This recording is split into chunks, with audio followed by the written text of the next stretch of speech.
Good afternoon, everyone. I welcome everyone that present of the Russian MFA. Together with us, we have Russian and foreign correspondents. We start from the time of schedule of the Foreign Minister Lavrov. Mr.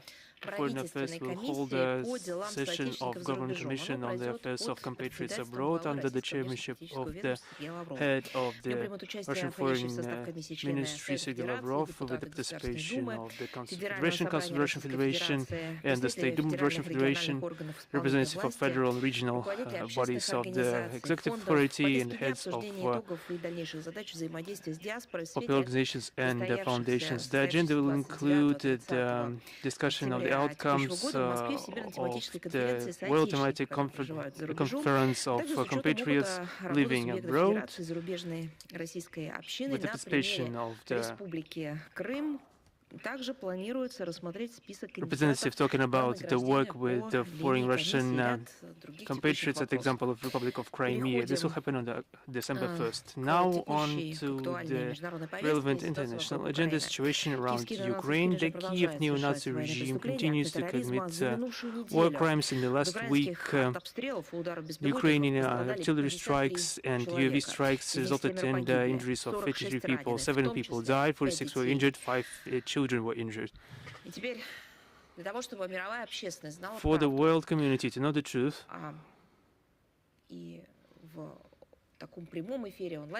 so in live broadcast and writing, our briefing is being interpreted into different languages of the world and translated into different languages of the world. This information will reach different corners of the planet for everyone to know what this is, the meaning that formed in the first quarter of 21st century, the neo-Nazi Kiev regime. In the Belgorod region, on 21st of November, the AFU militants cynically chose a young family as their target in the village of Nova Tavaljanka, and they deliberately sent a kamikaze drone against a vehicle where parents were sitting with their 4-year-old son. The AFU forces knew who they were targeting. They targeted unarmed civilians, non-combatants, a family with a child. Only the little boy managed to survive, although he was gravely injured. From November 20th to November 25th, in different villages and municipalities of the region, more than 20 people were affected by those strikes. 4 of them died.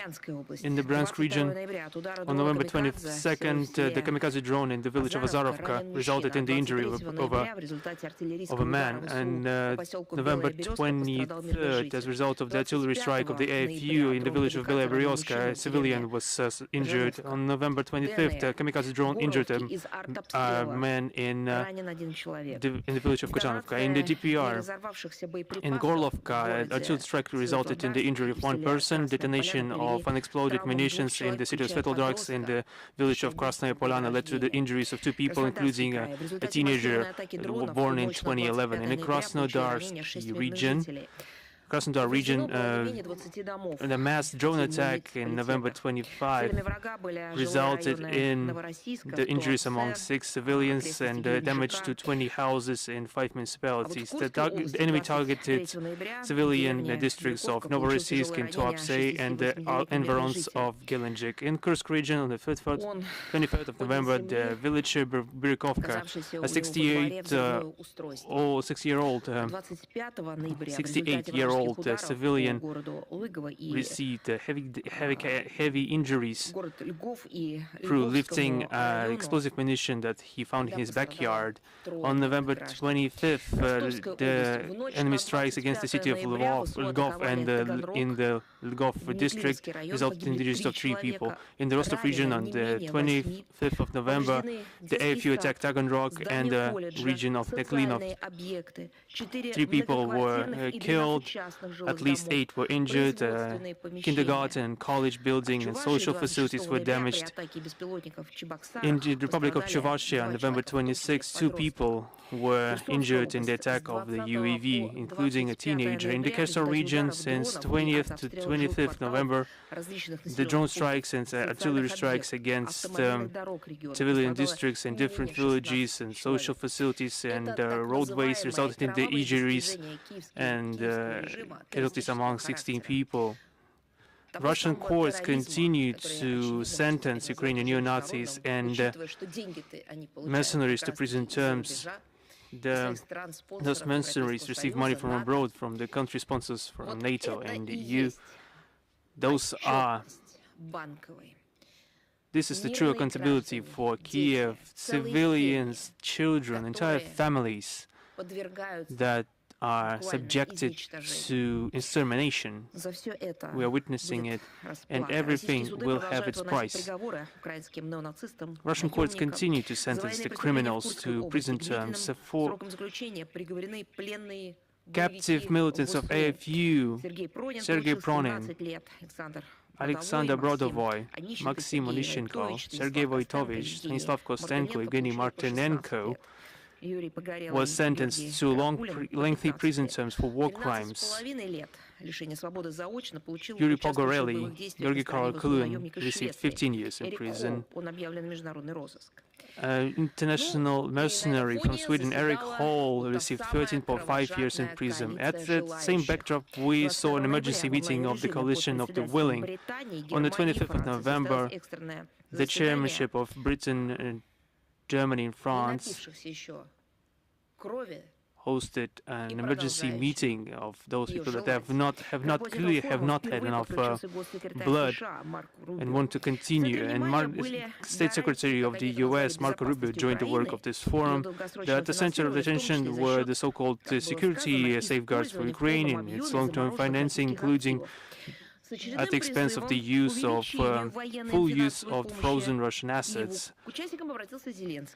Vladimir Zelensky once again called on the participants to increase military and financial aid to Kiev. The outcomes of the meeting were mentioned by the French President Emmanuel Macron and British PM Keir Starmer. According to them, the coalition has adopted the decision to create a working group on security safeguards for Ukraine, which will be working in close concert with the United States and Turkey.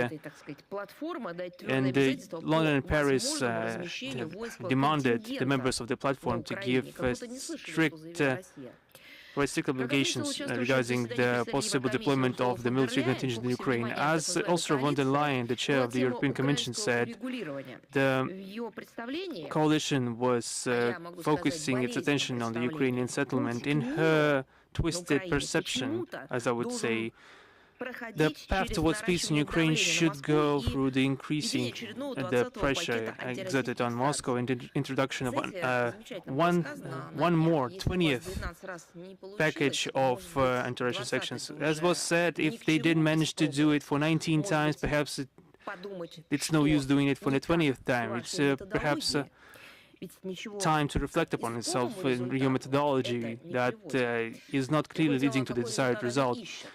The other thing is to ponder what is the result that they are seeking. And those representatives of the war party are not thinking about anything except damaging our country.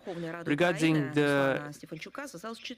another summit of the Crimean platform, on November 23rd in Stockholm, there was a fourth so-called parliamentary summit of the anti-Russian project Crimean platform, and it was attended by the usual suspects from the collective West and its satellite representative of the parliamentary structures of the EU, the Council of Europe, NATO, and OSCE, and the Interparliamentary Union. The Speaker of the House of Representatives of the U.S. Congress, Republican Mike Johnson, joined this event in online format. Nothing new was heard from the podium. The same fake news about the occupation of Crimea, persecution against Crimean Tatars, mass violations of human rights in the peninsula. They also remembered the so-called tragedy in Bucha, alleged 20,000 kidnapped Ukrainian children, and which we actually haven't seen a list of yet, with all the surnames allegedly of those children that were allegedly kidnapped. The tone of the discussion was set by Vladimir Zelensky, who also appeared out of nowhere at another event, and who said that the international community shouldn't weaken its pressure against Russia, being obligated, in his words, to confiscate the frozen Russian assets, not to allow for Moscow to evade punishment for its, as he said it, aggression against Ukraine. And Ruslan Stefanchuk seconded his opinion and once again delineated the desire of Kiev to forcefully liberate Crimea. It's a direct quote: "The war will end when Ukraine will return Crimea," as said Mr. Stefanchuk. So it turns out, as they actually said, that the war will never end, and they didn't need the war to end, because they clearly understand that Kiev will never get Crimea back, because Crimea is not just a territory. Crimea is the people living there, the current generation, the future generations, and those generations that protected this land and truly loved it. In reality, this summit and the whole Crimean platform devised to spread anti-Russian narratives has nothing to do with neither Crimea nor Sevastopol. The Crimean residents in 2014 facing the deathly threat of drowning the peninsula in blood that was issued by the national radicals who have gained power in Kiev as a result of a coup d'etat, have taken the decision to rejoin the historical motherland, Russia. The example of Donbass that was declared war upon by the Kiev regime, a war of destruction, and the example of Ukraine, the citizens of which have become hostage to the corrupt and anti-popular junta, proved that the choice of the Crimean residents made in 2014 was the single correct choice. Regarding the true opinion that the regime of Mr. Zelensky has towards Crimea and Sevastopol, the true opinion is that they actually attacked the peninsula with a mass swarm of UAVs and missiles.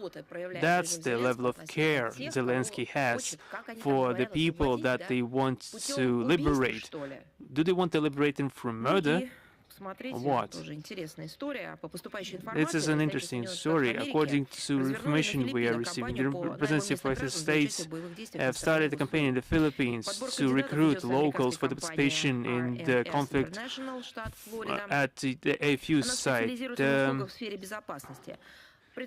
Candidates are selected by the U.S. company RMS International, based in Florida, specializing in the in security services. The preference is given to the former members of law enforcement agencies and retired servicemen. The candidates are promised the monthly reimbursement around $5,000. And the mercenaries that desire to sign these contracts are trained by the American instructors and the training facility in San Fernando outskirts. So those who are signing the contract, they are given a Schengen visa in the German embassy in Manila. So people are applying, when people are applying for a visa to have a tourist trip, to visit theaters, museums, and visit their loved ones and relatives in Europe, if they want to receive some services of medicine and education, everything that is, it can be called humanitarian purposes, those people are rudely rejected because they are citizens of Russia. Now this position is being reinforced and enshrined in the decisions of the European Commission. They are being joked about, they are being mistreated, being told that Russia has started a sort of alleged aggression against Europe, and that European Union cannot allow for the Russian citizens to enter Europe because they consider it a threat to Europe. For those who still don't understand it, Embassy of Germany in Manila, in the Philippines, provides visas to contractors, those are mercenaries who have decided to join the conflict at the site of Kiev. They are giving them Schengen visas. Who do you think is designated as an employer in those documents? Perhaps it would be a surprise to you for Italians, Spaniards, the French, for the other residents of the European Union, because it's a common space that they are letting those people in. Who do you think is designated as an employer? Private military companies in Berlin. Upon arrival in Germany, the recruits are being sent to Poland and then to Ukraine. What is the guarantee that they will not be redirected elsewhere? There is no guarantee, but the main thing is, in the other point, they have the Parliamentary Assembly and all other institutions that have multiplied in the European space, European Court of Human Rights. They could discuss the situation. How is that in the Philippines, the Americans are recruiting Philippine residents, and a German consular establishment is providing them with Schengen visas under a false pretext and motive, providing for false data in the documents. All the while, in Ukraine, they are continuing the fight against historical heritage of Soviet Russian eras. Perhaps this is a testament to the fact that Kiev has little time left, and they are ramping up their efforts to demolish all that is left from the true historical memory of Ukraine, from its history. In the city of Chernovtsi, they have demolished a memory plaque dedicated to Fyodor Poletayev, hero of the Soviet Union and Italy, the member of the Italian movement of resistance. He fought valiantly together with Italian partisans and perished fighting Nazis in 1945. We have repeatedly mentioned him during our briefings, and we will of course provide a link to the relevant materials. In the city of Nikolaev, a memorial plaque was removed dedicated to Vladimir Obraztsov, a Russian Soviet scientist in the area of transport. Is he no longer a source of pride in Ukraine? So I don't understand it. They are retaining the memory of those people whose memory is beneficial to them. Someone is included in the national glory of their country, and those the people that have also been born but are not beneficial to the historical idea of Ukraine are being destroyed, are being erased. In the city of Repetto, in the Kiev region,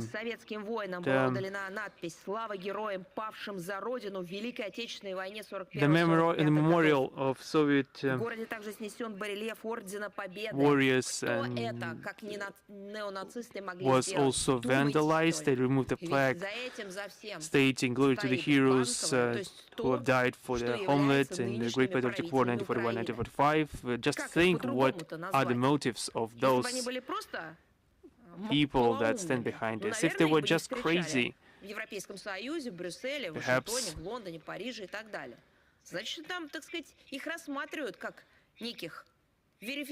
perhaps they wouldn't be legitimized by the European authorities. If they are legitimized, then perhaps their official ideology is sort of accepted.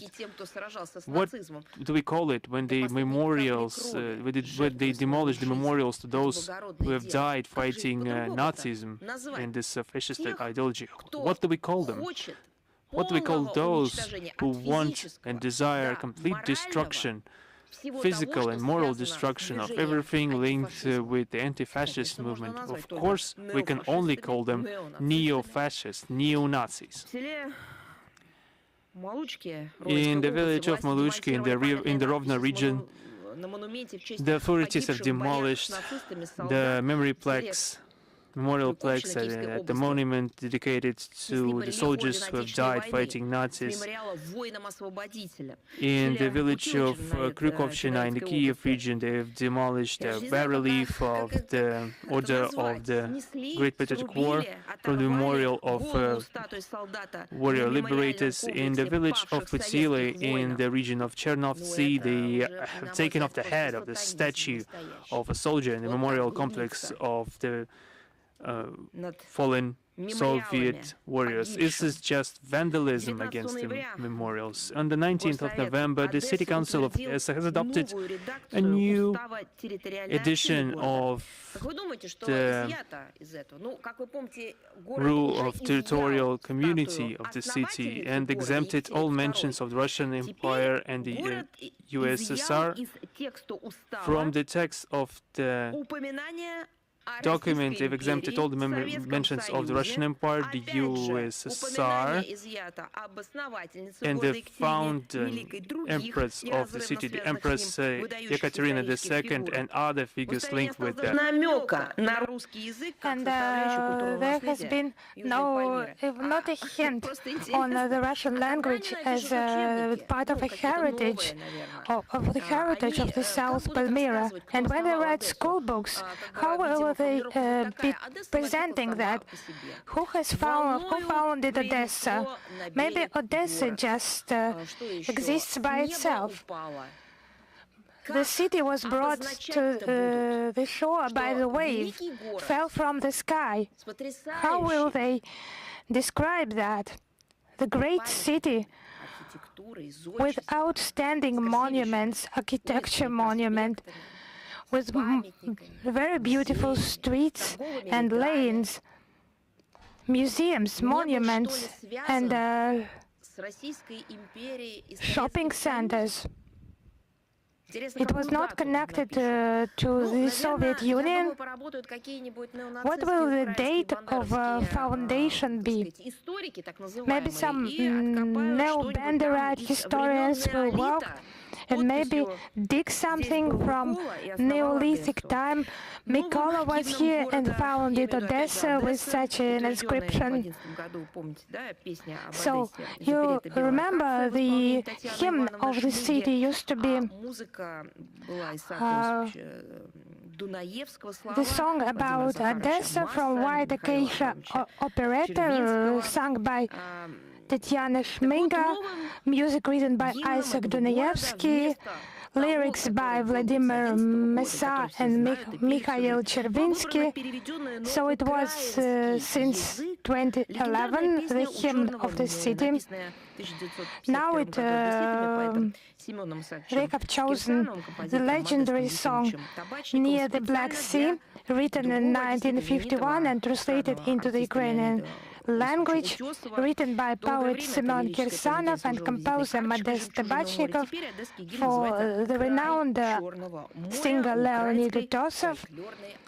It used to be a very popular song for the city, characteristic of the city. Now it is called Cry Chornovo More in the Ukrainian folk version. So it's just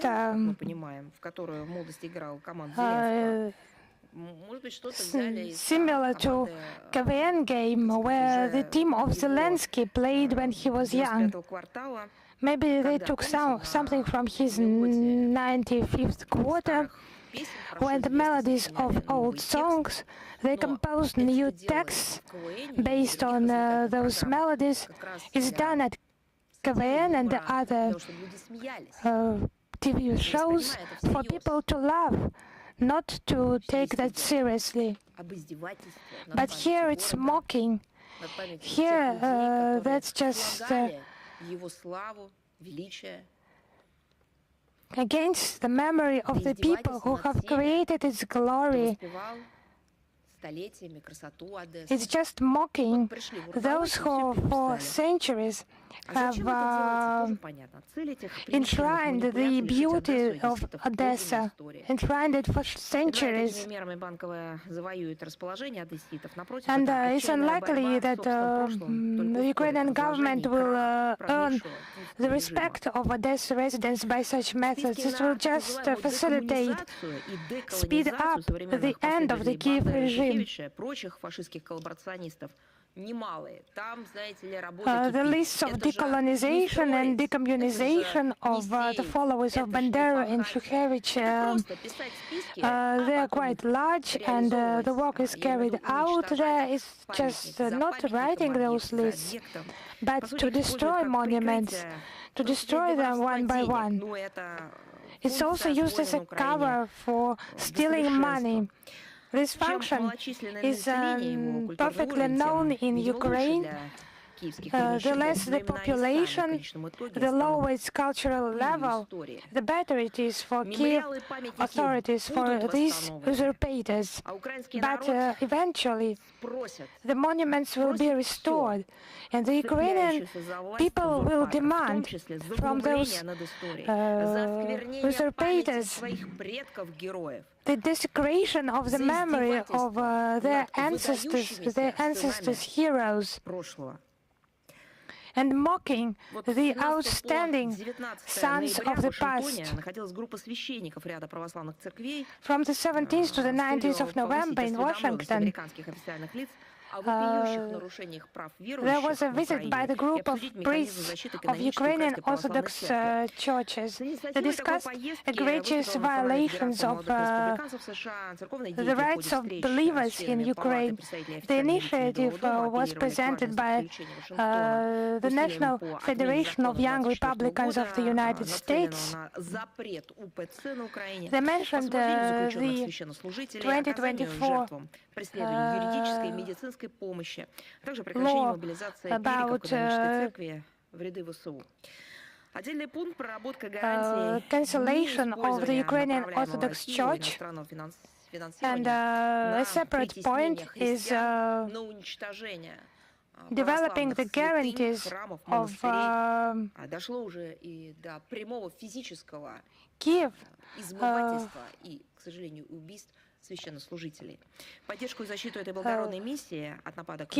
against Kiev measures against Christian and against clergy members. A number of Christian communities just supported this initiative, and also the Republican legislator Anna Paulina Luna. This information attracted the attention of U.S. Vice President J.D. Vance. They were highlighted in an interview by Tucker Carlson with the renowned lawyer Robert Amsterdam. He described in detail what is happening in Ukrainian religious sphere. In December at the Capitol, they plan to further discuss with legislators and Orthodox Christians from all over America the measures to protect the Ukrainian Orthodox Church. More than 200 Orthodox priests have been prosecuted in Ukraine since 2022. That's just because they are priests. Ukrainian schismatics, radicals and militants continue their cynical raids. On the 11th and 16th of November this year, 2 more Ukrainian Orthodox churches were captured. The Chernobyl Savior in Cherkasy and the Resurrection Cathedral in Moshne village of the Cherkasy region. Now, the order has been published of the head of the Freedom of Conscience Service in Ukraine, Viktor Yelensky, including Kiev Metropolia, Koretsky Trinity Women Patriarchal Monastery of the Ukrainian Orthodox Church, whose actions are banned legally. The court hearing will take place on the 11th of December, but they try to put pressure on legal authorities in order to just begin the crackdown on the Kiev Metropolitanate and then the entire Ukrainian Orthodox Church. But why did they call their service the Freedom of Conscience service? Maybe they have just got rid of conscience themselves, have long ago got rid of that. The aforementioned fact confirmed the urgency of the task of denazification and demilitarization of Ukraine and the elimination of threats from its territory. All these goals will certainly be achieved, as Russian government officials have repeatedly stated.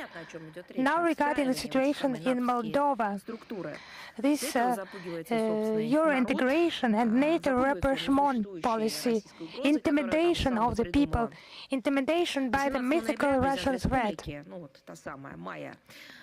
On the 18th of November, the President of the Republic, Maya Sandu, said that Russia is trying to intimidate the Moldovans by the war and to organize violent actions. But when? Who has said that? Or has been telling that on the territory of the Russian Federation, or from the territory of the Russian Federation, with power, with authorities? Maybe they will just name just one name, one surname, and there has been no proof presented, not a quotation, nothing. And gratitude has been expressed to the EU and NATO for the rearmament of the country and the growth in military spending. Mikhail Popshoy, foreign minister, also confirmed the importance of discussion on the neutrality of Moldova and the readiness to discuss its value for ensuring security. But actually neutrality has no value, actually. Yes, you should just ignore all the history of the 20th century, just to close that door and never look there. And then you can invent any concoctions against that background. So the Moldovan citizens, they are just ready to discuss that, because 70% of the Republic citizens do not support the idea of NATO accession, and 78% support the preservation of neutrality. And that's where the Moldovan people are more clever than their authorities. Because contrary to Sandu and Popshoy, who just accuse us without any quotations or links, we just support our statements by concrete quotations, by concrete links. On the 17th of November, the construction of a new ammunition depot was started at the military training ground near the city of Balti in northern Moldova. On the 20th of November, at the customs checkpoint Elbice-Leushene, on the border between Moldova and Romania, munitions were found in a truck, and weapons, lethal weapons. It has been reactive storm grenades, hand grenade launches, Russian portable missile complexes Igla, and anti-tank missile complexes Coronet, and their parts, it was just cleared as metallic constructions with the destination Israel. The Moldovan army does not use such weapons and munitions, and it's just the Kiev regime participating in illegal weapons turnover, and the country is just a transit base for such military shipments. And it could be a basis for some future provocation in order to just drop the elements of weapons and munitions produced in Russia, and then as Sander likes that to mention, there are no facts now, but from this cargo they could have been invented and then reproduced like on a 3D printer. The militarization of the Republic, together with the aggressive Russophobia, are the main reference points for the current Moldovan authorities. The most tragic thing is this so-called Euro integration project. The regime representatives are just destroying the ties with Russia that have proved its efficiency. Actually, the Republic has received a lot of benefit from the CIS integration. The GDP growth in 2011-2021 period was 40.9%. That's including the pandemic's year. Up to 2% of this growth was assured by the CIS integration processes. And then Chisinau, since February 2022, stopped its participation within the Commonwealth. And there are brave people who are just accusing Russia of alleged problems in the Moldovan economy. The import from Russia decreased by 78.6% since 2021, and export from Moldova to Russia fell by 59.5% and amounted to 3.3% of the total export volume. And since 2022, the Moldovan economy has been in the red and is only kept afloat thanks to EU payments.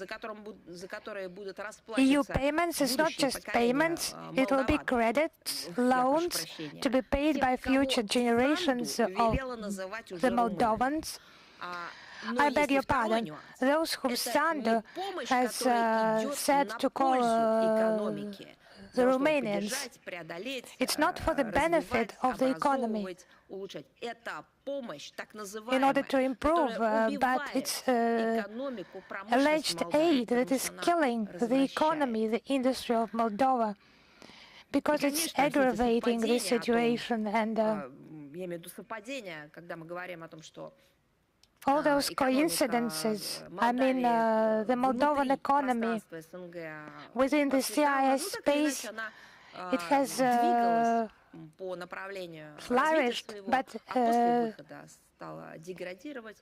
it has been moving towards development. But after it quitting this CIS space, it has started to degrade. It was the invented course allegedly to save, and it will just influence the Moldovans themselves who, out of desperation, are leaving Moldova en masse and search for better life, just trying to make the use of their talents where it is possible, because they understand that they do not have the future in their own country, in Moldova. It's really sad to see that the Brussels proxies are turning Moldova, that used to be prosperous, with the developed agriculture and industry, into another colony from where they just can take away what has not been stolen.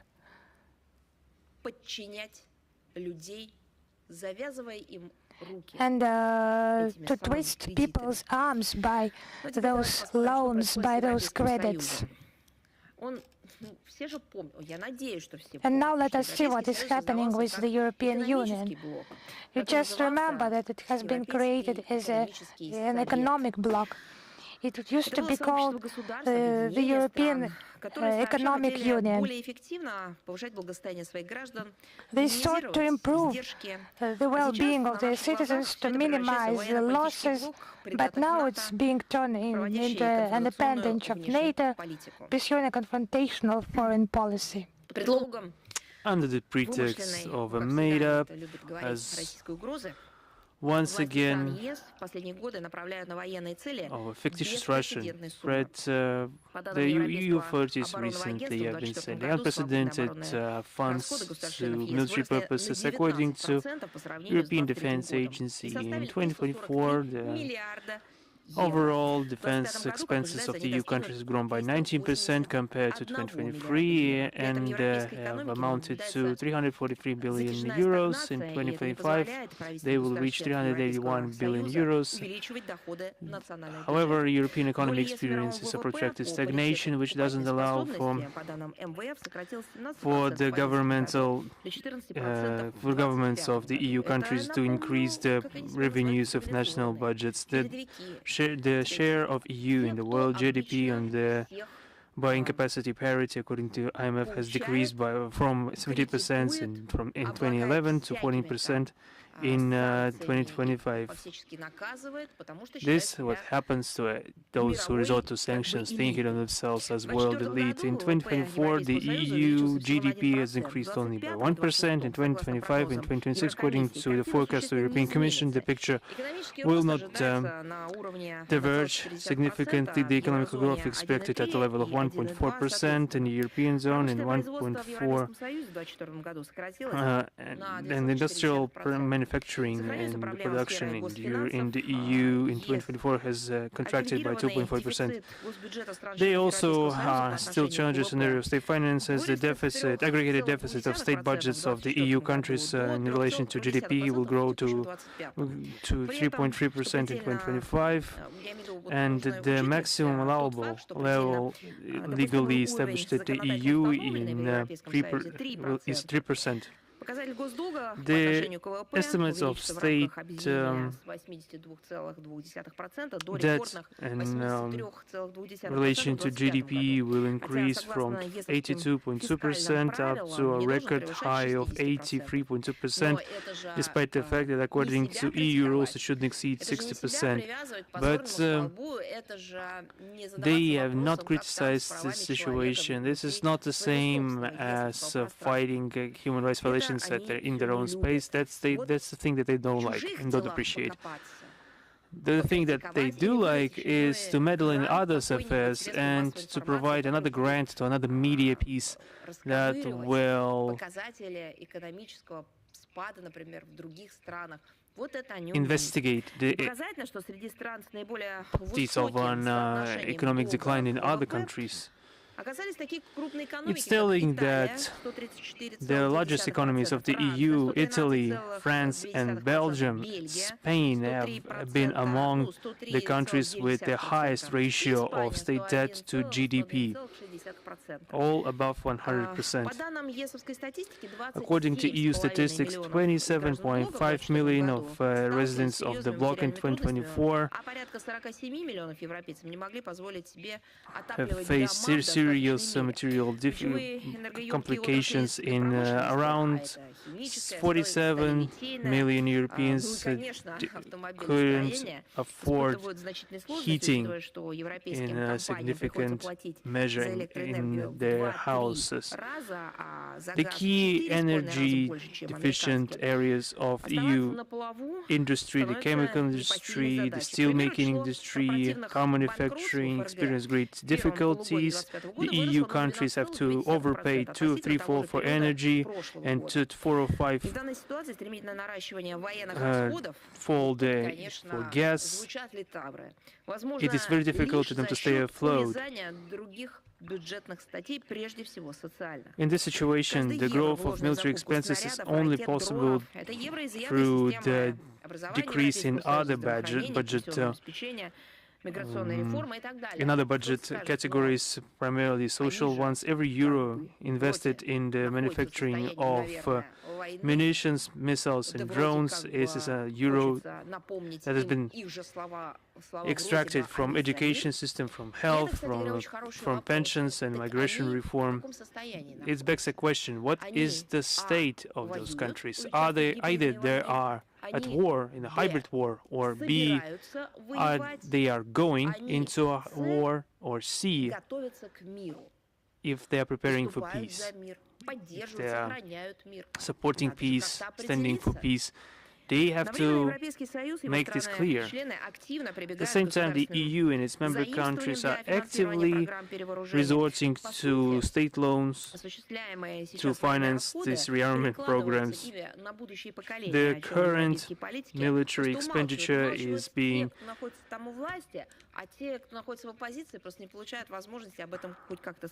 laid upon the shoulders of future generations, and everyone is silent about that. The children and grandchildren of current EU citizens will be bearing the brunt of this debt, slavery, and this will be especially difficult against the backdrop of demographic tendencies in the European Union, the aging of the population, which will lead for more exertion of pressure against the pension system.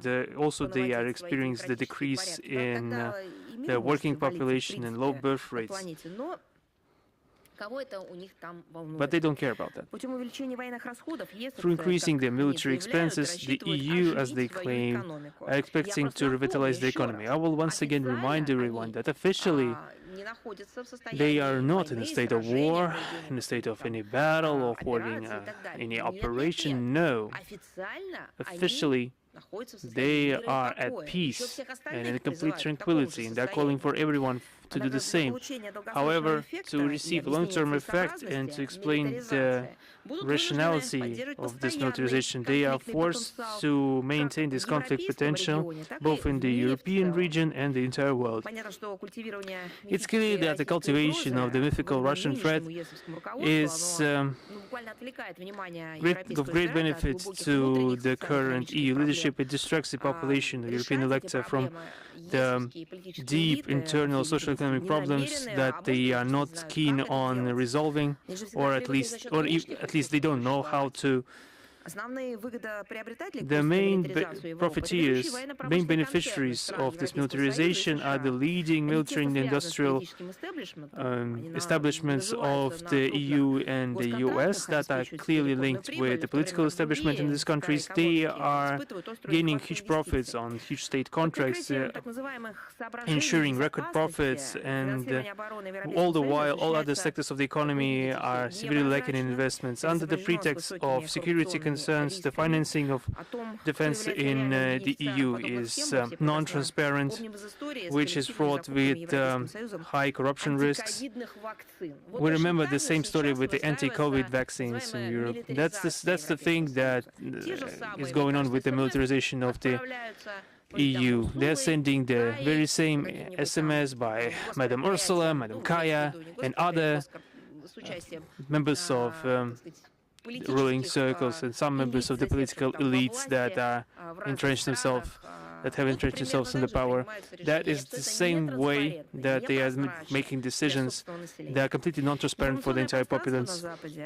The information space in the West is almost completely sanitized from alternative points of view. As a result, the population of European countries is in a complete informational vacuum or limbo.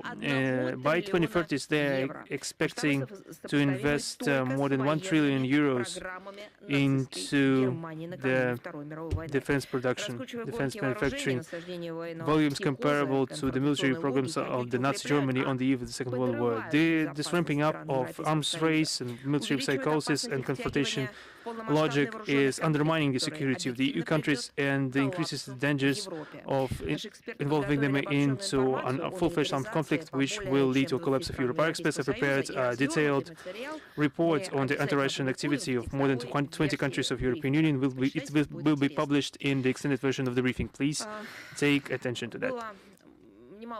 There have been a lot of questions related to the fires in the residential complexes of Hong Kong, which resulted in injuries among Russian citizens. The General Consulate in Hong Kong is actively looking into the matter. There is no information as of now regarding any Russian victims. Our foreign policy establishment is looking closely into this event. We would like to express our sincere condolences to all those afflicted in the district of Taipo. It is our sincere wish that all those afflicted will regain their health as soon as they can. Also, there have been a lot of questions regarding the situation in Guinea-Bissau. The Moscow is concerned about the regulation of internal policy situation in the Republic against the backdrop of presidential parliament elections. According to information we received, the president of the country was detained on November 26 by a group of members of the military, which have claimed all the executive authority in the countries. They have introduced martial law. We are carefully looking into the situation, and we call on all actors in Guinea-Bissau to express restraint, to maintain law and order. The embassy of Russia in Guinea-Bissau is taking all necessary measures to ensure security of all the members, of families, of employees, and all employees and compatriots in that country. Now, a couple of words on Germany and the history of Second World War. We have always thought that the places of evidence depicting the crimes of the Nazi regime that have been mentioned in the documents of the Nuremberg Tribunal. I mentioned this previously because the world knows all too well what was the Second World War. Everyone remember that. Remember that with dignity. The tribunal in Nuremberg and we've been regularly addressing the documents, archive documents. We already mentioned in detail about the new information that we have in that regard. The victims of the Hitlerites that have suffered from the Holocaust and other genocides committed against the peoples of the Soviet Union deserve special honoring and memory. The things that happen currently shows that the current authorities are not sincere about their penance. In the North Rhine-Westphalia, there was an auction of the victims of the Holocaust and those who have died due to the actions of the Nazis. This is not explicitly forbidden by law. Initially, hundreds of documents from the collection of the private investigator, researcher of this era. There are documents on the forced sterilization and the yellow star of prisoner of Buchenwald were all listed as items for sale. It's difficult for me to say this. This yellow star was worn out. Also among the items were a Gestapo member card from July 1942. Everything listed. All those traces of wear in the yellow Star of David, all those materials, the facts that have been listed as items for sale, they were listed for a price of 350 euros. It is puzzling. In 2000 years, the price of treason did not inflate, but rather deflate. At the same time, the scope of this treachery was preserved. Also among the items was a letter of an Auschwitz prisoner for 180 euros. I don't know what to call it, extreme cynicism or what, or perhaps something else. I don't know. I can't even tell you. Perhaps there is a term for that, but it hasn't been invented yet. How to describe this in the terminology of humanity, profiteering from the selling of intimate thoughts of people that have been doomed to suffer. Also for sale were the documents belonging to criminals. I understand the collectors, they perhaps amassed these items from different means, and these items could be collected by people that I appreciate in historical value. The question is, perhaps it's the lack of legislation in that regard played a cruel joke on this, and the absence of legal settlement, legal framework perhaps didn't beg the question of actual morality of this. But didn't anyone, neither the collectors nor the auction houses that prepared the auction, didn't they have the idea, at least, that even in case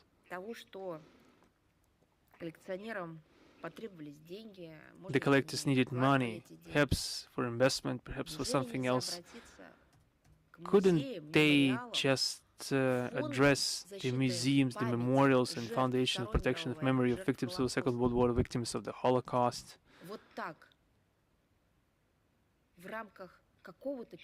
just like that, in just within normal human communication?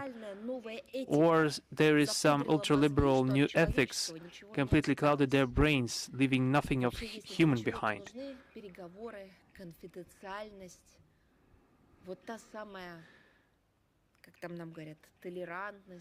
Why do they need this why do they need this delicate approach? Why do they need all this privacy, confidentiality, humanity that they are parading around? Protection from all types of harassment. Why do they need it? If everything this was invented by humans, it was invented for this. For cases like this, it's a very example where all aforementioned ideas could be at play. I assure you that any museum in Russia, any collector in Russia who is linked to these events, it would only take one letter, one message for our historians, for our collectors, for our museum curators, our heirs, to immediately react in a constructive manner, to do anything for these evidences, for these testaments of great tragedy and great heroism at the same time, evidence of heinous crimes by Nazis and heroism by liberators could receive their deserved place in museum and memorial complexes. Because this is the thing that has been proven by our country time and time again.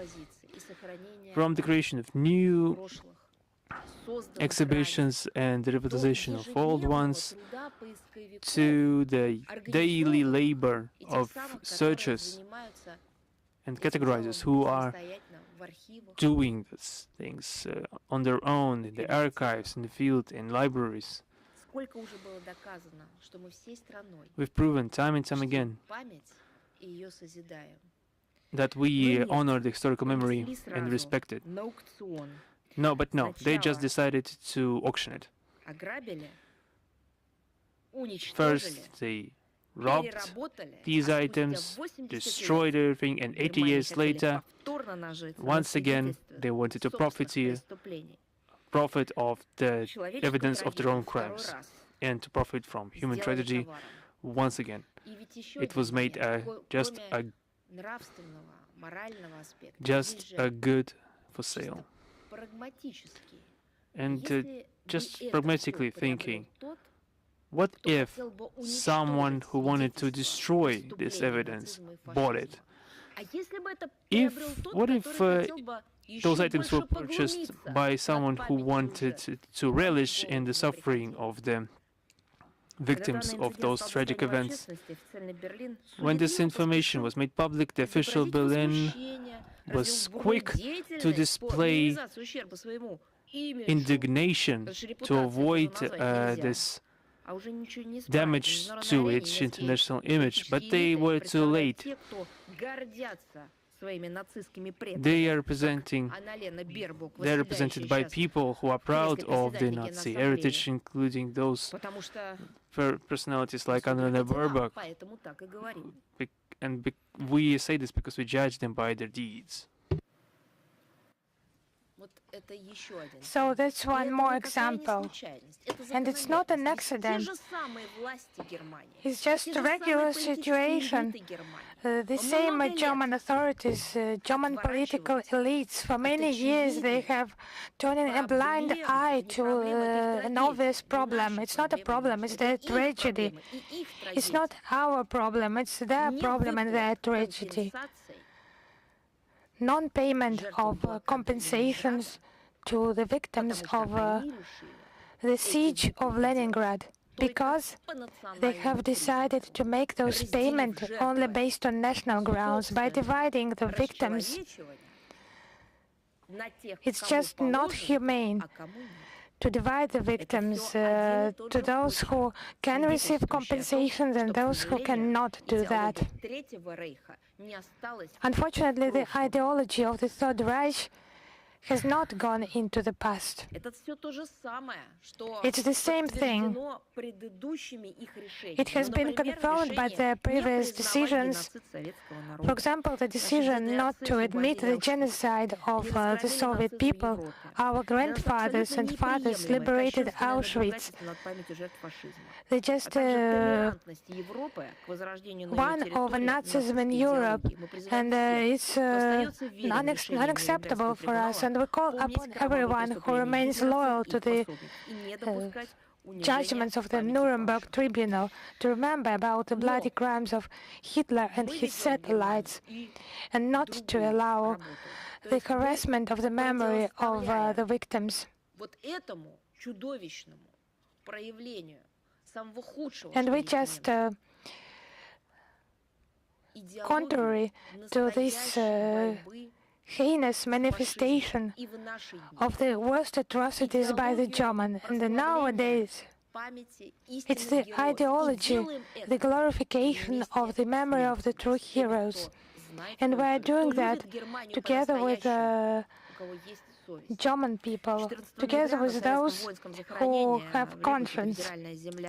On the 14th of November in Labos, at the Soviet War Memorial, at the presence of Russian ambassador to Germany, Sergei Nechayev, the remains of Red Army soldiers who died in April 1945 during the Berlin offensive were ceremoniously reburied, and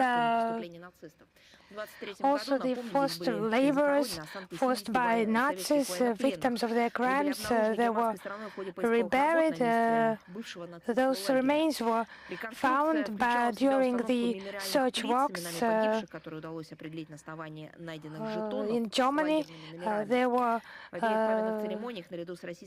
discovered, and they were identified because of memorial plaques with the names of the victims, and commemorative ceremonies were attended by local citizens.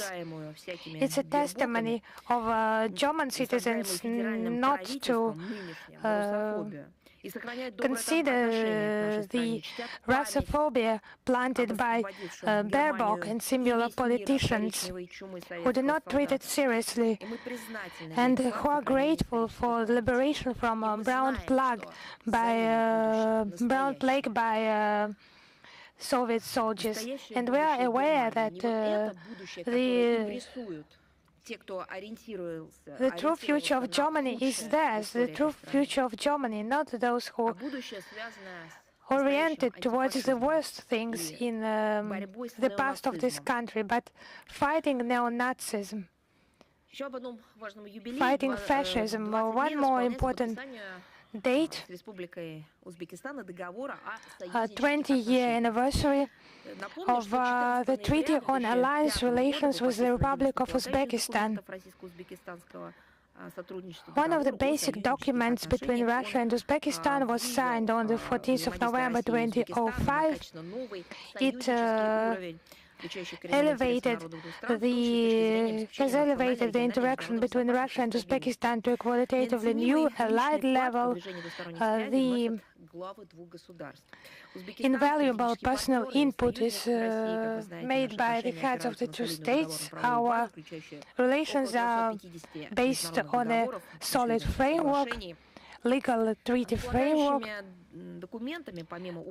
It includes around 350 international treaties and interdepartmental agreements. The Treaty on Interstate Relations, Friendship and Cooperation, the Treaty on Strategic Partnership, the Declaration on Comprehensive Partnership between Russia and Uzbekistan, where the priority the areas of bilateral partnership are enshrined, were united by military, political, trade, economic and humanitarian ties. The Joint Commission at the level of the heads of governments of Russia and Uzbekistan is operating, and the Intergovernmental Commission on Economic Cooperation is an important instrument for cooperation. We also cooperate within the CIS, the Shanghai Cooperation Organization, the UN, BRICS, and the Eurasian Economic Union, where Tashkent is an observer. And a roundtable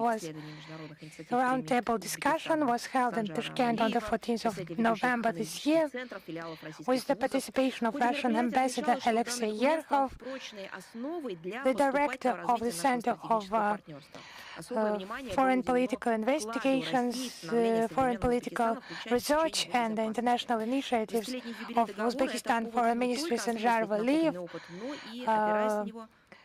think tanks and branches of Russian universities, and it was about development of our ties in different formats and cooperation in different areas, and the highest level contacts that will come in the future. One more important event that took place on the 19th of November in Republika Srpska, RT Doc Film Festival, the Time of Our Heroes. I would remind you the first one was held in May.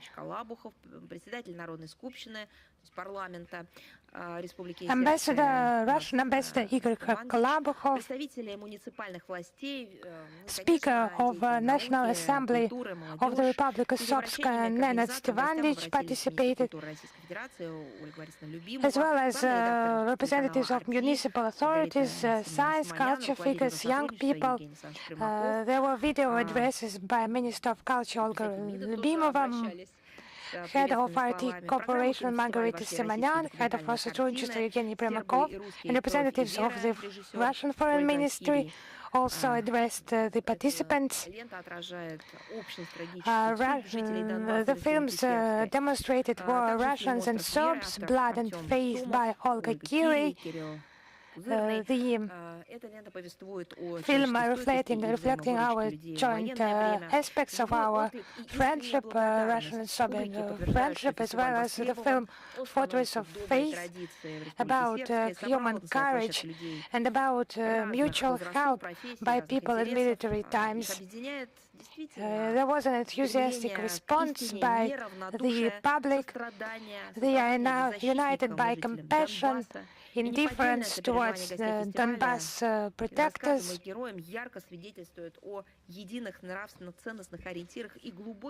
The stories demonstrated just testify of common ideals and the strong ties that unite the Russian Federation and the Republic of Stopska. I would like to mention one more premiere that is to come today. Today is the day, the 27th of November 2025, in Moscow. The Studio 12 of Nikita Mikhalkov will host the ceremony of the Open Eurasian Film Award Diamond Butterfly, the key event of the Eurasian Academy of Cinematographic Arts. The Diamond Butterfly we have mentioned in details on the sidelines of the Vladivostok Forum, and now it has come. And now it will visit many talented people. This award has been initiated by the Russian Ministry of Culture and the Russian Cultural Fund. The initiator is Nikita Mikhalkov. The Diamond Butterfly facilitates the preservation of cultural memory of people and fostering the spiritual development of viewers. It's for cinema figures, cinema personalities from all countries. Today there will be surprises as promised by the organizers. This prize is open for representatives of all countries who share our common moral values. Requests for participation have been made by 17 countries: Belarus, Venezuela, Vietnam, Indonesia, Iran, Kyrgyzstan, China, Cuba, Pakistan, Russia, Senegal, Serbia, Tajikistan, Turkmenistan, Turkey, Uzbekistan and South Africa. They have presented 34 films. There will be special awards, and there will be 12 categories, including a prize for contribution to world cinema. The main aim of the art of cinema is not just commercial success, it's just a possibility, opportunity to preserve the cultural heritage and to reveal universal meanings. One more topic, the Patrice Lumumba People's Friendship University of Russia new education center has been opened. It will allow, it has been opened in Bangui. It will allow to increase the sphere of knowledge of Russian culture and Russian language, and to contribute to the development of friendship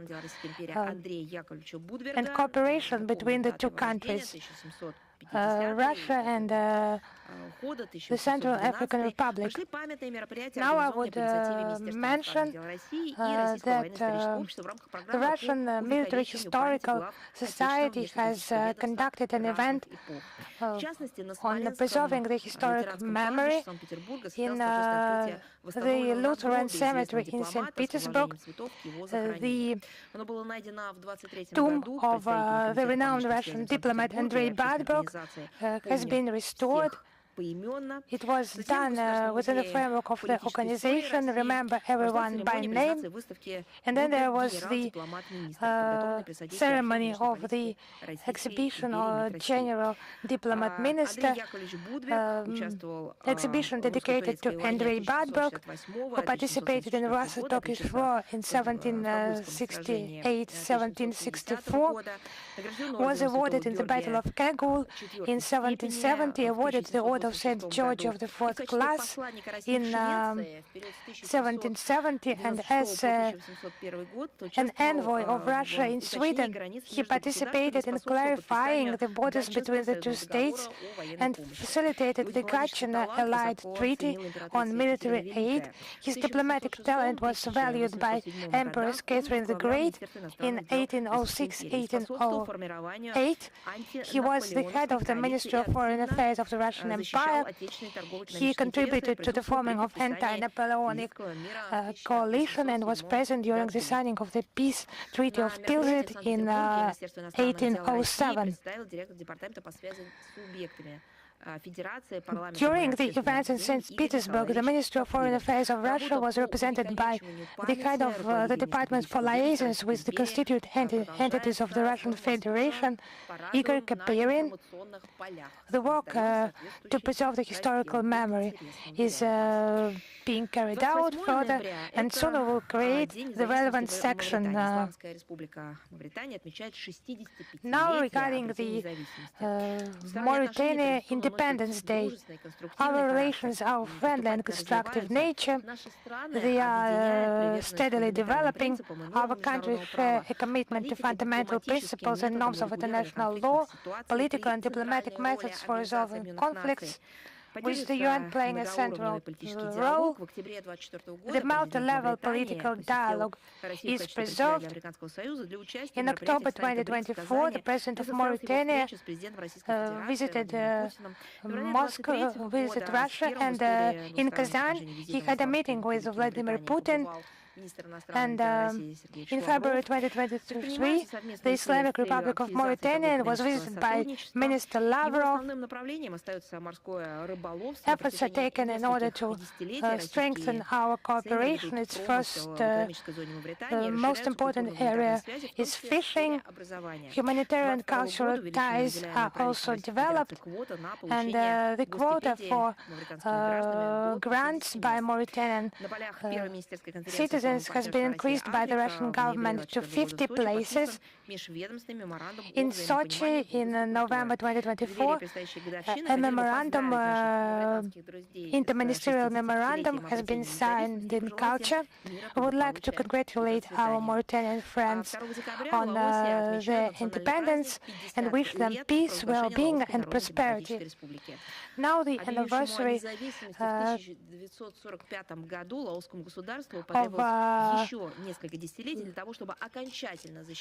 the Lao People's Democratic Republic, the 50th anniversary of the proclamation of independence.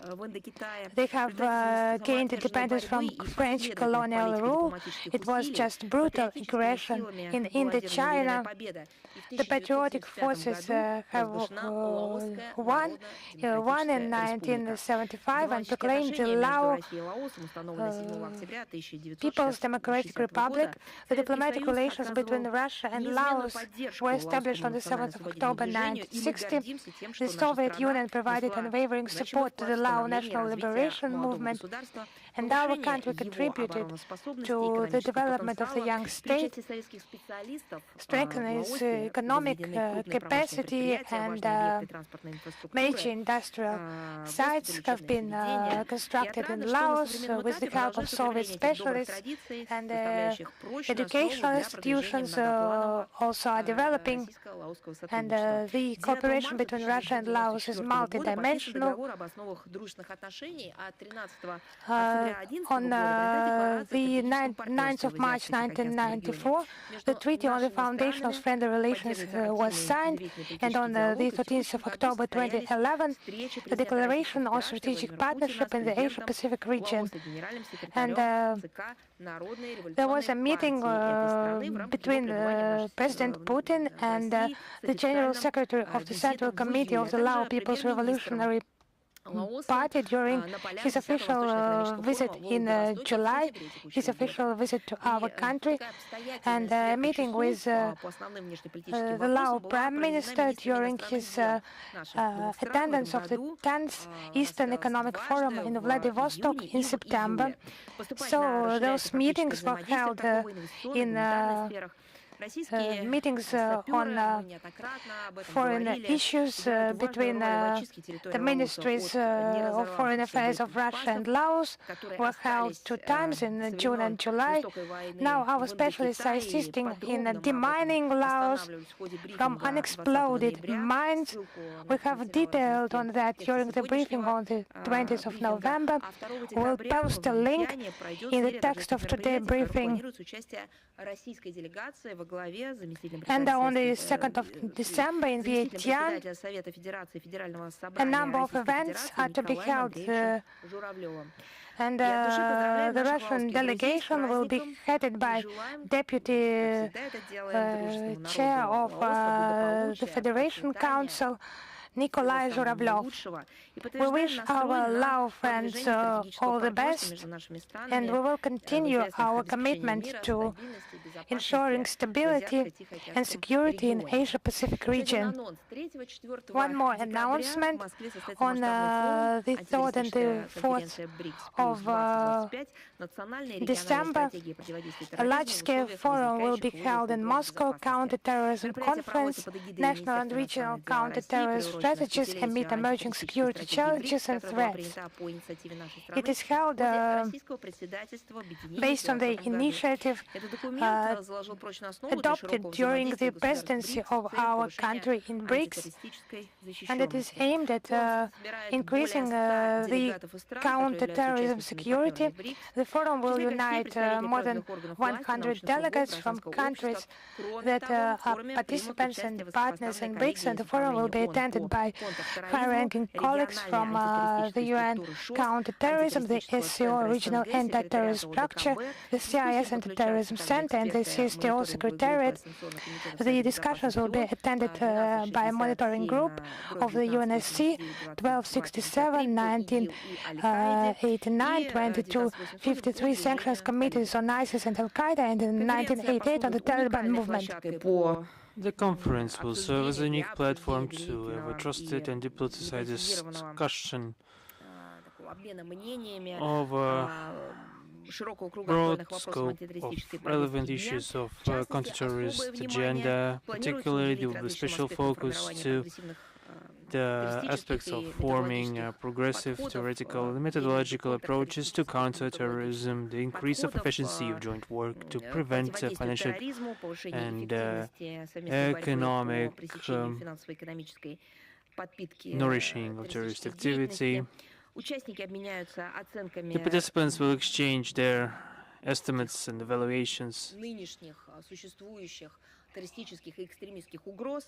of existing terrorist and extremist threats in the regional global tracks, and will share best practices in the area of fighting the spread of destructive ideology, including internet. The central element of the forum will be the roundtable dedicated to the experience of international organizations in elaborating collective principles and regional strategies in counterterrorism. The participants will focus on different initiatives and projects directed to improve cooperation to neutralize modern challenges and threats. We view the upcoming conference to be Russia's contribution to the carrying out of anti-terrorist strategy of BRICS in 2020 and the plan of its implementation 2021 and positional document of the BRICS Working Group on Counterterrorism 2024. We're convinced that the event will give additional impulse to the multifaceted dialogue in fighting terrorism in the format of BRICS Plus, and also underline the key role that our countries are playing with their partners and colleagues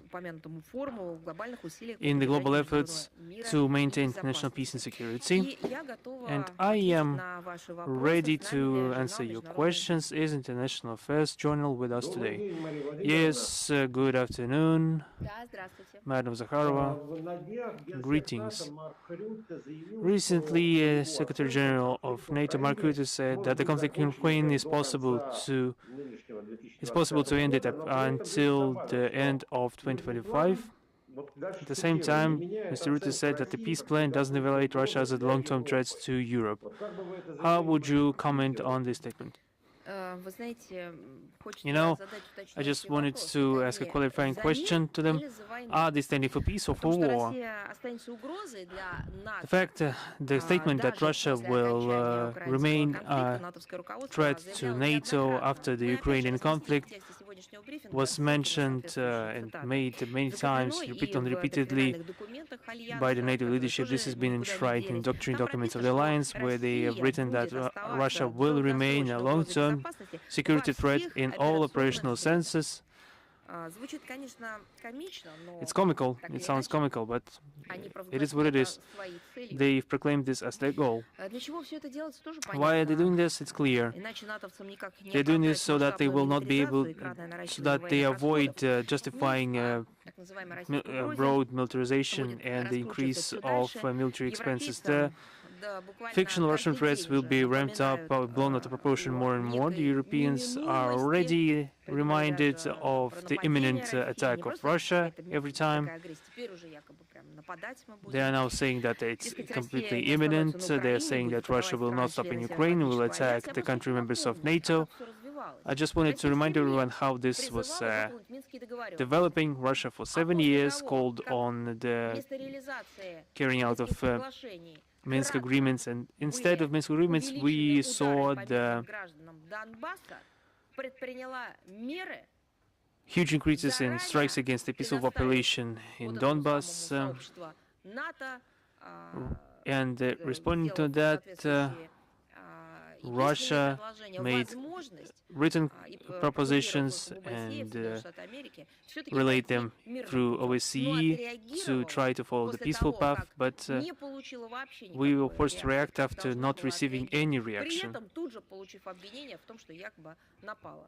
Immediately getting a reaction, immediately getting a response as if we've been engaged in, it is us that was engaged in aggression.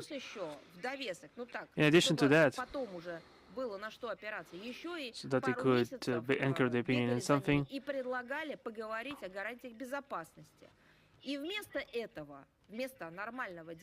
we saw the fact that instead of normal dialogue and the implementation of what has been agreed upon, we received only mass shellings of Russian-speaking population amounting to nothing short of extermination. That was the thing for 7 years until it ended in 2022. This has all been recorded. We all clearly remember how it all started. And now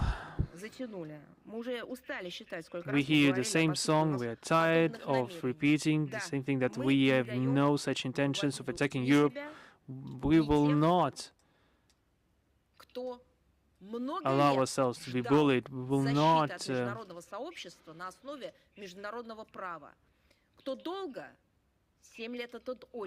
we've been patient for 7 years, and at least online, through the internet, we tried to reach them, reach the central discussion platforms or central UN platforms, and even then we were rejected.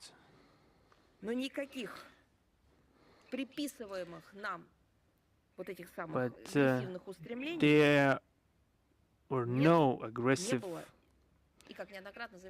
tendencies that they are trying to portray us having. However, NATO expansion is still a threat to us, and they are shying away from mentioning that in greater detail.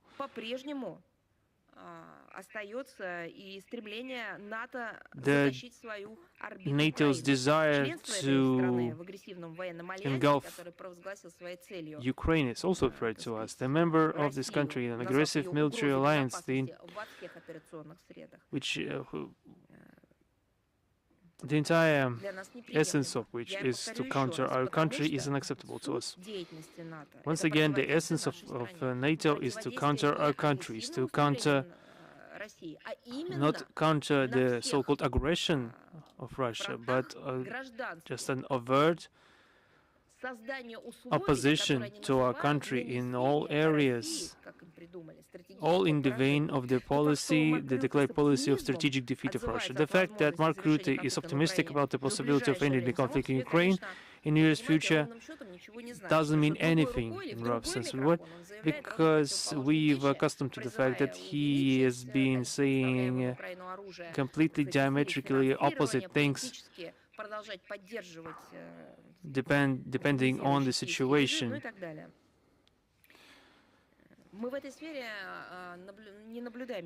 we don't see any changes in their overall attitude, including in the taking into account that NATO are trying to torpedo the negotiating process on the settlement of Ukrainian conflict. I think that the amount of leaks and the amount of public rhetoric speaks for itself, and all attempts to have a diplomatic and political settlement or contacts cause an immediate hysteria in the information space in Europe, and some convulsions that serve to hamper the progress, to demolish even the most humble tendencies towards peace. Thank you. Thank you. Is RIA Novosti next? Yes, yes, good afternoon. Christine Rodriguez, RIA Novosti. We have two questions today. My first question is that during the recent statement in the Japanese Parliament, the Prime Minister Sanae Takaichi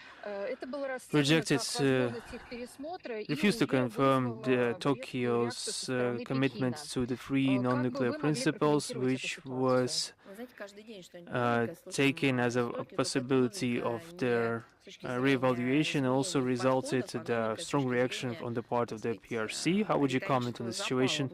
We'll hear some interesting statements from Japan almost every day, and in conditions where the government of Japan is intent on remilitarizing, and even the very idea of the review question of the evaluation of the non-nuclear commitments of Tokyo provokes a growth of tension in the Asia-Pacific region. There is no doubt that practical steps in that avenue, if they will be taken, will result in inevitable consequences for the global scale in the area of international security. It was weird to see from Tokyo some provocative statements. It was weird to hear a head of state that used to support the non-proliferation regime in the past and called on the world community to have complete nuclear disarmament. I know that priorities change, but I just wanted to know if they have completely parted with the previous agenda they've had for decades. It's obvious that it talks about the potential re-evaluation of the three non-nuclear principles completely completely cross with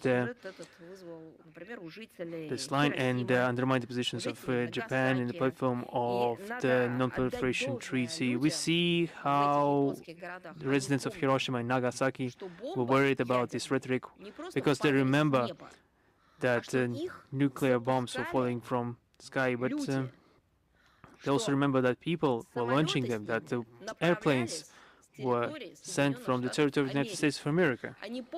They remember the consequences of this terrible, horrible tragedy in the history of humanity that shouldn't be repeated. They are yearly honoring the victims of the United States nuclear bombardment. They are trying to say that this is all in the past and are softly moving the question towards blaming Russia for that. But the residents in the cities remember how it really happened. Traditionally, as you know, that the Japanese Prime Minister is invited to those ceremonies. I just wanted to ask once again, what will their course of action will be now when they hear such rhetoric? Will they still invite the Prime Minister or not? I just wanted to remind everyone that such ceremonies in the past were painted in the following rhetoric, painted in such a way that the official Tokyo blamed Russia for those terrible events, despite the historical truth being that our country was doing everything in its power to avoid the tragedy of Hiroshima and Nagasaki and actually popularize this topic in such a way that the world community condemns it and so that the world will not repeat the same mistakes. And every Soviet child knew about the history of a little girl in Japan who who made thousands of origami birds to try to cure themselves from radiation sickness. There have been many movies dedicated to that, many books. It's not a tragedy that has been caused by us, but it's a tragedy that we emphasized with greatly. And in the recent years, during these commemorative events in Hiroshima and Nagasaki, through some twisted way, I don't know how, perhaps using fakes, they tried to link once again Russia to this and tried to condemn us and convict and accuse us of some crimes that we didn't commit. And it's weird to see this transformation. On our side, we call on the Japanese leadership to rethink their approach while they still have the opportunity and to return to the positions enshrined in the constitution of the country. Thank you. My second question is that on December 4th and 5th in Vienna, there will be yearly meeting of the Ministers' Council of the OEC countries. Does Mr. Lavrov plan to take part in this event? No. The Russian participation will be ensured by the Deputy Minister of Foreign Affairs, Mr. Grushko. We will share detailed materials, positional documents, of course, in the working order, in the working information order, and of course we will publish it at the website of our Foreign Ministry. All the relevant information could be found there. Thank you very much. I have a third question, if the colleagues don't mind, a very short one, if I can ask it. Of course, I don't mind. Thank you. I just wanted to ask you to comment on... Christine, you have a golden ticket to ask as many questions as you'd like during the time frame. Any journalist participating in our briefing has this opportunity, and everyone knows that. Thank you. I just wanted to ask you to comment on the publication of Donald Trump supporting one of the candidates for the presidency of Honduras. How would you comment on that? I saw those messages that in one of the social networks, in the social network belonging to him, the presidential candidate of Honduras was supported by Donald Trump. The elections will be taking place on November 30th. Mr. Trump directly stated that any other candidates would be unacceptable for the United States. This interference into electoral campaigns in Latin America are becoming a commonplace, a routine effect. So a leader of a foreign state feels himself in power to instruct the population how to vote on this and that candidate. This is a direct example of interference into internal affairs. This is worrying due to the fact that there is an American armada currently hosted in the Caribbean basin, which is open gesture of pressure against all unconquered, unsubmitted countries of the region. We hope that the people of Honduras, in accordance with national legislation and the national dignity, will make their true and diplomatized choice regardless of external pressure. Thank you. Is Sinhua with us? Good afternoon, correspondent of Sinhua. My question concerns Japan. So the Minister of Defense of Japan declared the plans to deploy medium-range missiles on the islands near the Chinese region of Taiwan. In recent years, Japan significantly reviewed its policy of security. Year after year increases the defense budget and wants to develop offensive arms. These actions of Japan violate positive declaration, the principle of exclusively defensive policy and peaceful constitution of Japan, and also increase tensions in the region. How would you comment on that? Thank you. Once again, I would like to say that we are just trying to get ahead of all the news that are coming from Japan. There have been numerous of them. There have been a lot of questions asked towards Russia regarding this rhetoric that is not directly addressed to our country. This is an Asia-Pacific region, but many foreign correspondents it's a great interest. It has a great interest among the foreign correspondents, but not Japanese correspondents. This begs the question: what are the Japanese correspondents doing? They must do something, but they're clearly not doing anything linked to that situation. We are carefully monitoring all statements and steps of the Japanese leadership in the framework of their course to remilitarize the country. Earlier, we repeatedly taken note of the negative influence of this policy of Tokyo against stability and security in the region on diplomatic channel, through diplomatic channels, including through diplomatic channels we sent numerous notes of the ministry where we warned Japan of the admissibility of using its territory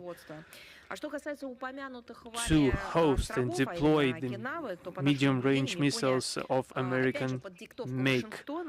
Regarding the island you mentioned, namely Okinawa, according to observation, Japan is dictated by Washington to turn those lands into deployment ground, staging ground, pumping it with weapons, which could be not only of defensive but also of offensive character. Such measures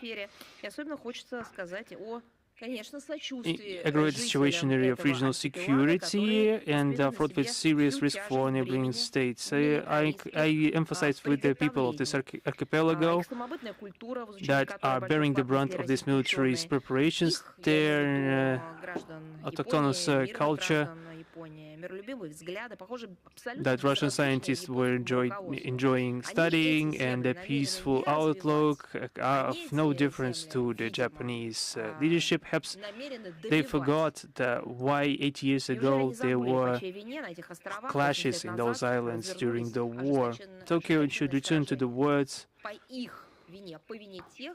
should return to the basis of the constitution, because those islands were the field of battle 8 years ago due to the aggressive policy of Tokyo. They need to return to the foundations of the post-war peaceful development of Japan.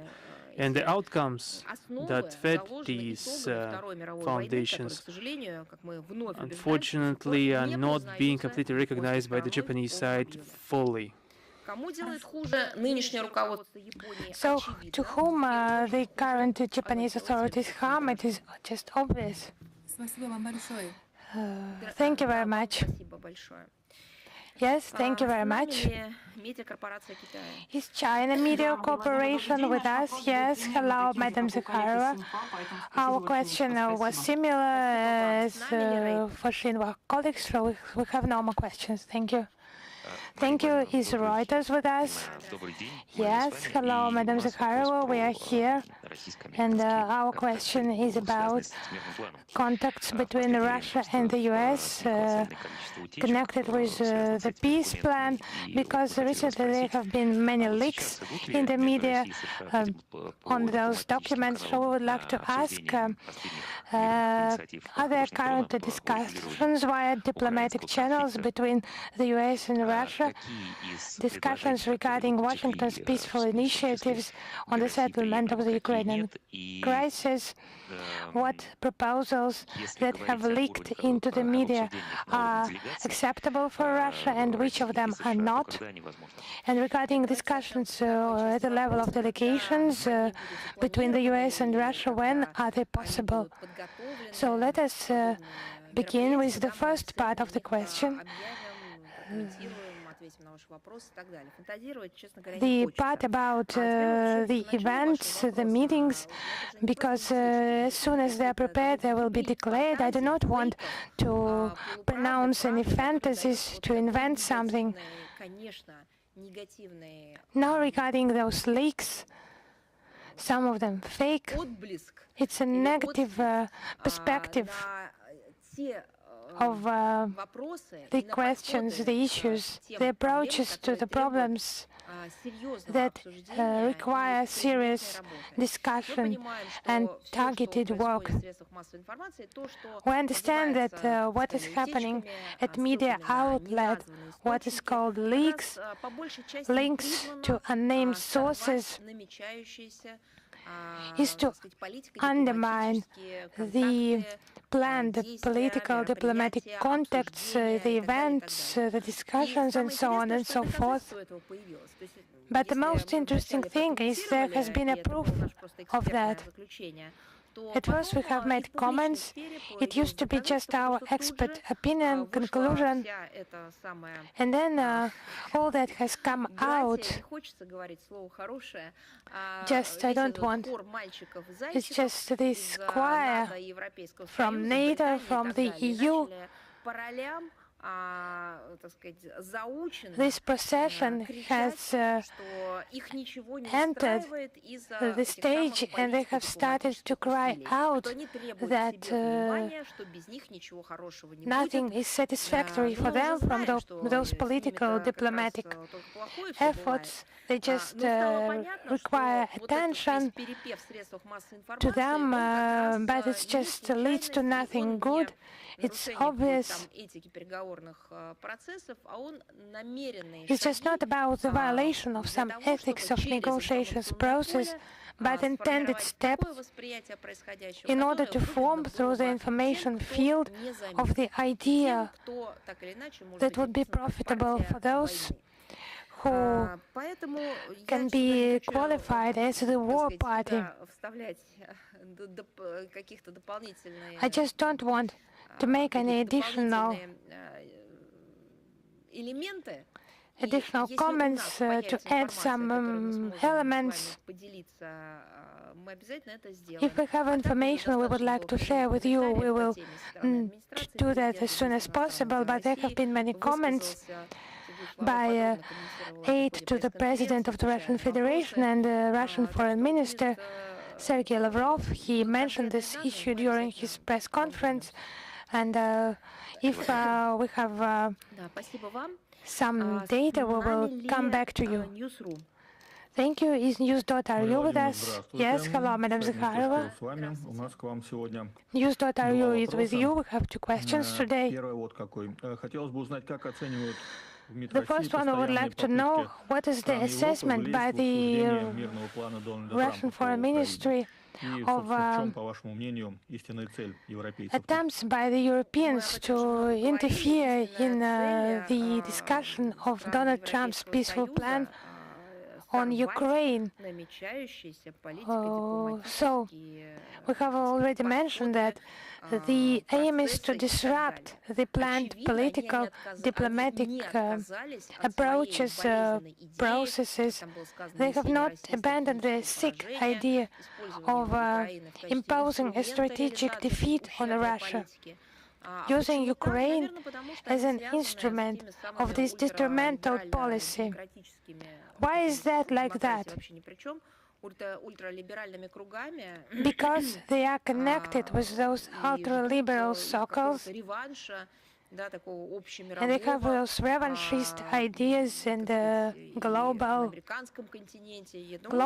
and at the American continent. They're just developing that issue. They do not aim at peace. Peace means nothing to them. They would have implemented the Minsk agreement if they had been interested in a peaceful settlement. They would have done their best to support the Russian-Ukrainian negotiations in 2022 and not to disrupt them. And this year, they would have applauded and would have facilitated negotiations between Russia and Ukraine, but no, they have not done that. They were doing the contrary. And now they are the war party. They supply a colossal number of weapons, lethal and unlethal aid political support of many kinds to the Kiev regime, despite its being smeared in extremism and corruption, and nothing stops them. For example, the crimes against civil population, crimes against children, in the past, they would have meant the end of any contacts, and the corruption schemes that have been unveiled, they would just revoke diplomats, they would ban any shipments, and support UN resolutions, relevant UN resolutions, but just nothing stops them. They have their objective, anti-Russian objective, and with the instrument supporting this Kiev regime. That is clear. Regarding the Ukrainian issue, the President of Turkey, Erdogan, has proposed to use the Turkish platform for negotiations on Ukraine. How relevant is the Istanbul format for Russia is now? You know, for us, any format that would involve the discussion of humanitarian aspects or political settlement, it is relevant for us. We always value the initiatives that were proposed by the countries, have been proposed for negotiations process, platforms, and mechanism, development of mechanism, models, opinions, how that could be done. And despite our relationship to the Bankova government that we do not hide, we have always supported those contacts for humanitarian purposes, for the respect of people, for our desire for peace. But you just see that all our proposals of the latest round, they were just suspended because they have done the reverse, or in some cases have done nothing. And maybe they have already stolen the money they have allocated for conducting any negotiations for any contacts in Turkey.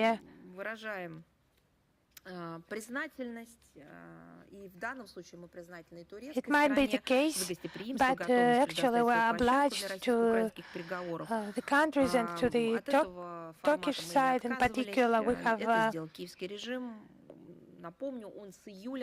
supported this format, and it was the Kiev regime that since June has postponed, has paused negotiations, has not replied to our proposals on political and humanitarian issues, and within the working group they have not answered, they have not replied anything. There has been no agreement and so on. Thank you very much. Thank you. Is 1 second. Anna Dalu with us. Yes, Madam Zajárova, hello. We have 2 questions today. The first one, could you please comment on the reports by the media that Russia and Ukraine have already started peaceful negotiations with the mediation of the US at the neutral platform in Abu Dhabi in the UAE? Yes, I would repeat that this issue has already been commented upon in the presidential administration, commented by Russian Foreign Minister Sergei Lavrov during his press conference on the 25th of November. If I have something to add, I will share this information with you. Thank you. And the second question, Donald Trump has repeatedly stated his desire to end the Ukrainian conflict peacefully. Is Russia ready to support Washington's peaceful plan? So I saw that you were smiling when you were asking the question, because Sergei Lavrov also commented on this issue, and we will post a link in the text in order to reply to this question. Thank you. Thank you.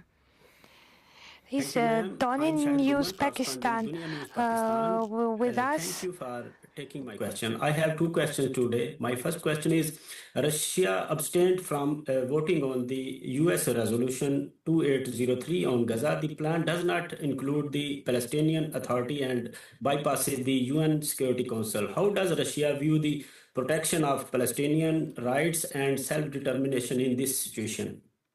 Мы эту тему подробным образом комментировали в сообщении, в пресс-релизе от 18 ноября. Я могу повторить еще раз, что 17 ноября Совет Безопасности ООН с планом Трампа прекращения войны в Газе. Of November, there was a voting on the American draft resolution. There were 13 votes in favor, with Russia and China abstaining. It was concerning the Gaza plan, the plan to govern Gaza, chaired by Donald Trump, and to deploy international stabilization forces together with Israel and Egypt, tasked, among other things, with peacekeeping functions, some peacekeeping functions, demilitarize the enclave and disarm Hamas and other armed groups. However, Palestinian National Authority's participation in governing the Gaza Strip, or more generally in determining the future of the Palestinians based on the two-state solution, is not envisaged. And the UN Security Council and the UN Secretariat have been completely sidelined with the modalities of the deployment of international forces, and Resolution 2803 does not grant the Security Council the necessary prerogatives to maintain peace and security. It contradicts the spirit of genuine peacekeeping and the universally recognized international legal framework that envisages the creation of independent and territorially contiguous state of Palestine within the 1967 borders, with East Jerusalem as the capital, coexisting in peace and security with Israel. So Russia abstained from the vote, taking into account the position of the leadership of the Palestinian National Authority and interested Arab and Muslim countries in support of the American resolution, as well as to avoid a relapse into violence and military action in Gaza. I would like to remind you that the war and the suffering of the civilian population in the enclave could have been stopped long ago if Washington had not methodically 6 times over the past 2 years vetoed draft resolutions demanding an intermediate ceasefire. We hope that this decision does not become a cover for uncontrolled experiments in the occupied Palestinian territory or become a final verdict on the legitimate rights of Palestinians to self-determination or an Israeli aspirations for global level emphasized respect for Islam and Muslims, and his devotion to the Holy Quran is highly regarded in Pakistan. The Pakistani people see him as a courageous, principled, and globally respected leader. Can you tell me if President Putin intends to pay an official visit to Pakistan in the future? Are there any diplomatic consultation or preparation being made in this regard?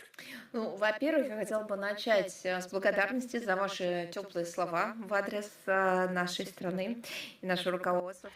At first, I would like to express my gratitude to your country for those words and for the authorities of your country. And I would like to remind that Russia is a multi-confessional state a country with a diverse culture, where people from different confessions reside. As you are aware, there are regions in Russia where traditionally residents just are Islamic, and we have many mosques in our country. Islamic representatives participate in the discussion of urgent questions globally and at the national level. They provide their very important input into the unity of our country. For us, it's not just a part of foreign policy, but a part of rich culture, ethnography, and part of our civilization. If I mention the president's schedule, traditionally it's commented upon by presidential administration. I would like to remind you that the head of our state has been invited to visit Islamabad as well as several other countries.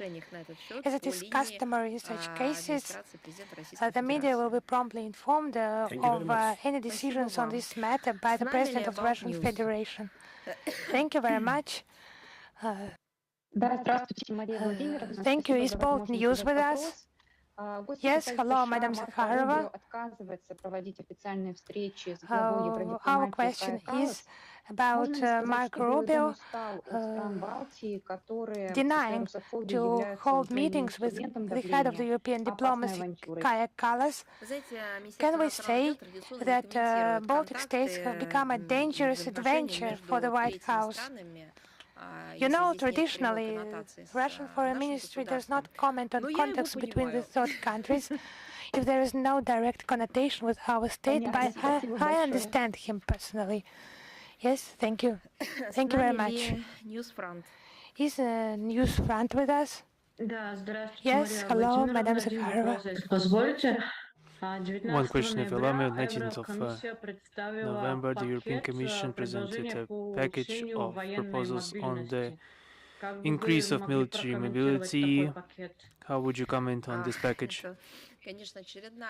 This is another unhealthy initiative by the European Commission regarding the speediest creation of a zone of military mobility by 2027. This is yet another testament to Brussels' course to force march to reinforcement of the logistical potential of member countries of the EU to counter the fictional threat, made-up threat of Russia and its allies. Under the pretext of deterrence against our country and or inflicting the serious defeat, the NATO countries are using the peaceful European Union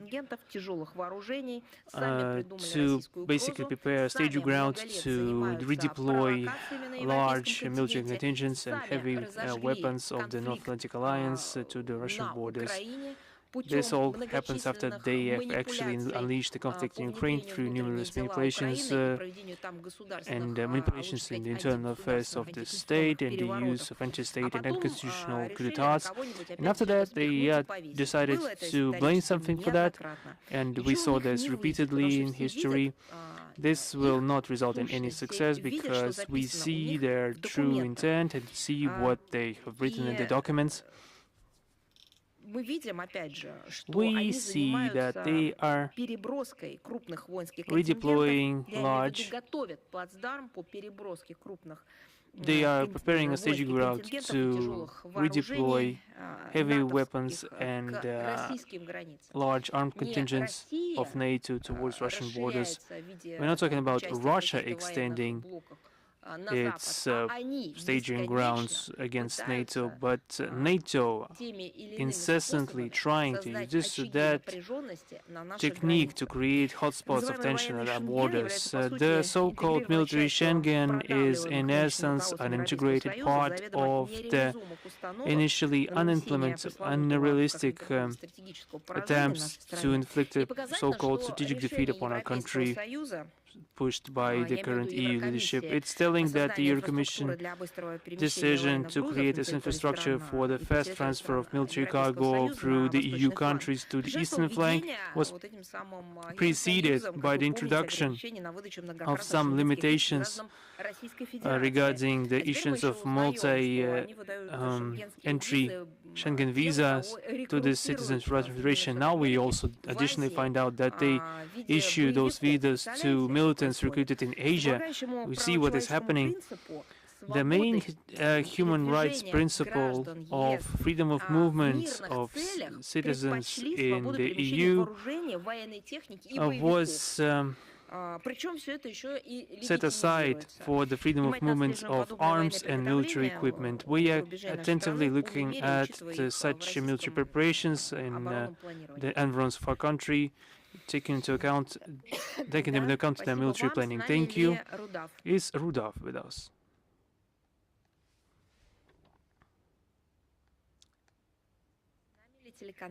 Is Rudolf TV channel with us? Yes, good afternoon. So sorry for being late. Thanks a lot for your opportunity. I have three questions. My first question is that according to some sources from Syria, there are a number of Russian people in Hol and Rosh camps under the control of autonomous administration of North and East Syria. Could you please tell us approximately how many of them are in those two camps? Also, how many Russians have you returned from there, and do you have any plan to return the other ones? You know, the Ministry of Foreign Affairs of the Russian Federation doesn't have clear data on the number of Russians in the IDP camps in the northeast of Syria under the control of the self-proclaimed Kurdish administration. The official Syrian authorities that the Russian embassy in Syria interacts with has no access into this territory. And for this cause, any attempts to identify and check the Russian citizens' state among the IDPs is not possible at the moment. In the framework of the implementation of the orders of the President and the government of the Russian Federation through the Ombudsman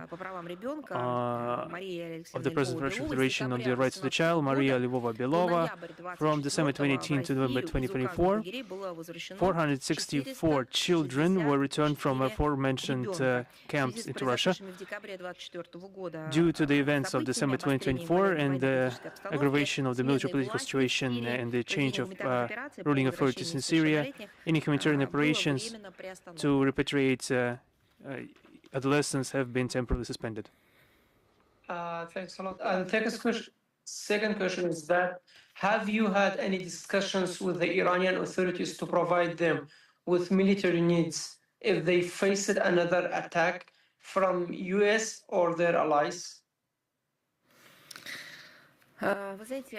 You know, responding to your question, I can only say that the exact practical topics discussed in the framework of the Russian-Iranian dialogue are determined by the provisions of the Treaty on the Comprehensive Strategic Partnership between our countries. It presupposes, inter alia, the development of military and military-technical cooperation on a broad spectrum of questions. And the last question is that there are reports in Iraq, and their families have told us as well, their sons have went to Ukraine or Russia to be participating in the war for some benefits, financial benefits. Do you confirm that there are Iraqi nationalities among Russian forces fighting against Ukrainian fronts? All questions related to the technical, organizational, and other specific aspects of the special military operation are managed by the Ministry of Defense of the Russian Federation, and it's not in our competence. We will readdress your question to our colleagues, and we will inform you on their response. Thanks a lot. Have a nice day. Thank you. The same to you. Thank you. Is author E with us? Yes, good afternoon, author E. Greetings from Pskov at the conference. It's time to live in Russia with the support of the governor of the region who has expressed his gratitude to you. From all the people that respond to our moral values could be encouraged to come to Russia. Thank you for your kind words. Thank you. We have two questions today. How does Russia see the readiness of the separate EU countries to review the sanctions and multi-political course, especially against the backdrop of the catastrophic deindustrialization, energy problems, and the complete fatigue of their people from this confrontation? Well, I responded to similar questions today, and in the introductory part I dwelt into detail on the state of the economy in the EU in select states, and I said that despite instead of resolving economic issues, they are engaged in militarization, stating that this move could lead them out of the dark forest into the bright future. We already gave our revelations of that, and as I already said, we will share, of course, more concrete information in the text of today's briefing. What normalcy can we talk about in regards to them? They are trying to disguise the current problems that they have and are militarizing at an extreme pace. They are providing immense amounts of money to the Kiev regime, sending weapons, sending arms. So we see the same arms being spread all over the world. Can we talk about any possible return to normalcy, any return to trade negotiations, or any table of negotiation or deals? No, of course not. This is a continuation that we see, continuation of a destructive tendency, destructive processes. The leading economies of the EU, including Germany, the former locomotive of the movements they had, Berlin used to keep this status. Germany currently experiences negative tendencies in their economies. The growth of the EU is also aggravated by the United States tariff, the consequences of anti-Russian sanctions, the disastrous migration policy.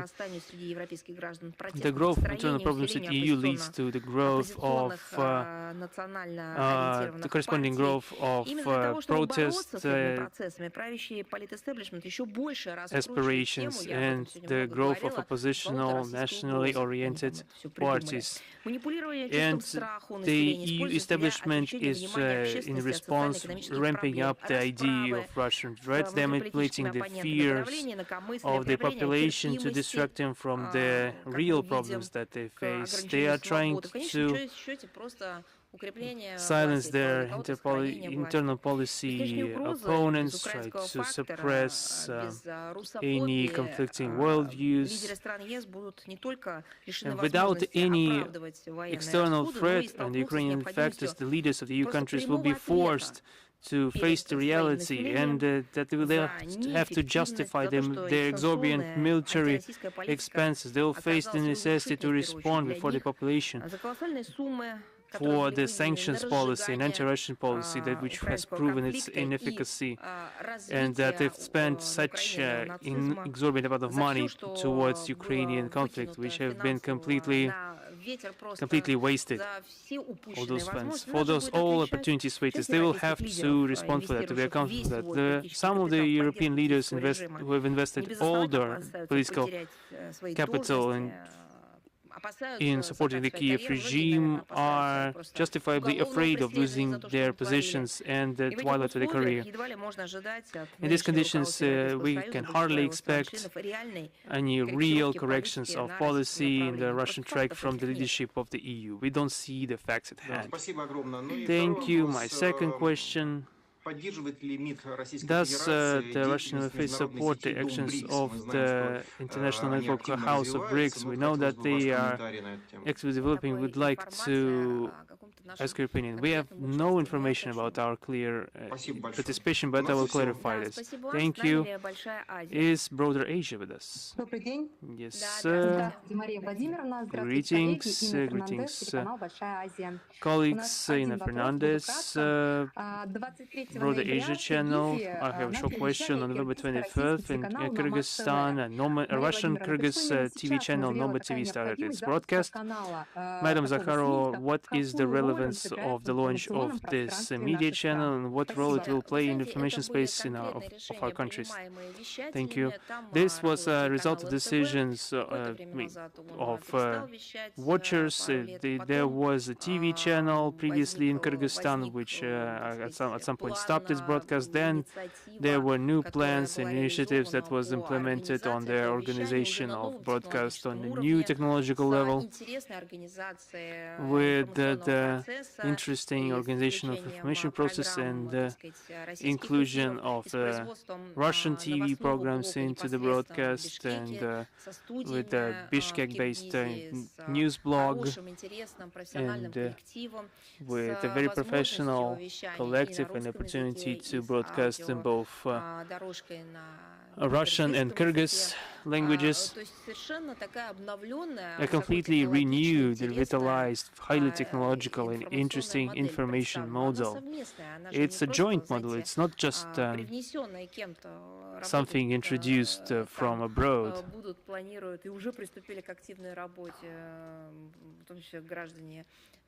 We saw active participation from Kyrgyz nationals in the work of this TV channel. And I would like to add, perhaps you've heard that the representatives of this country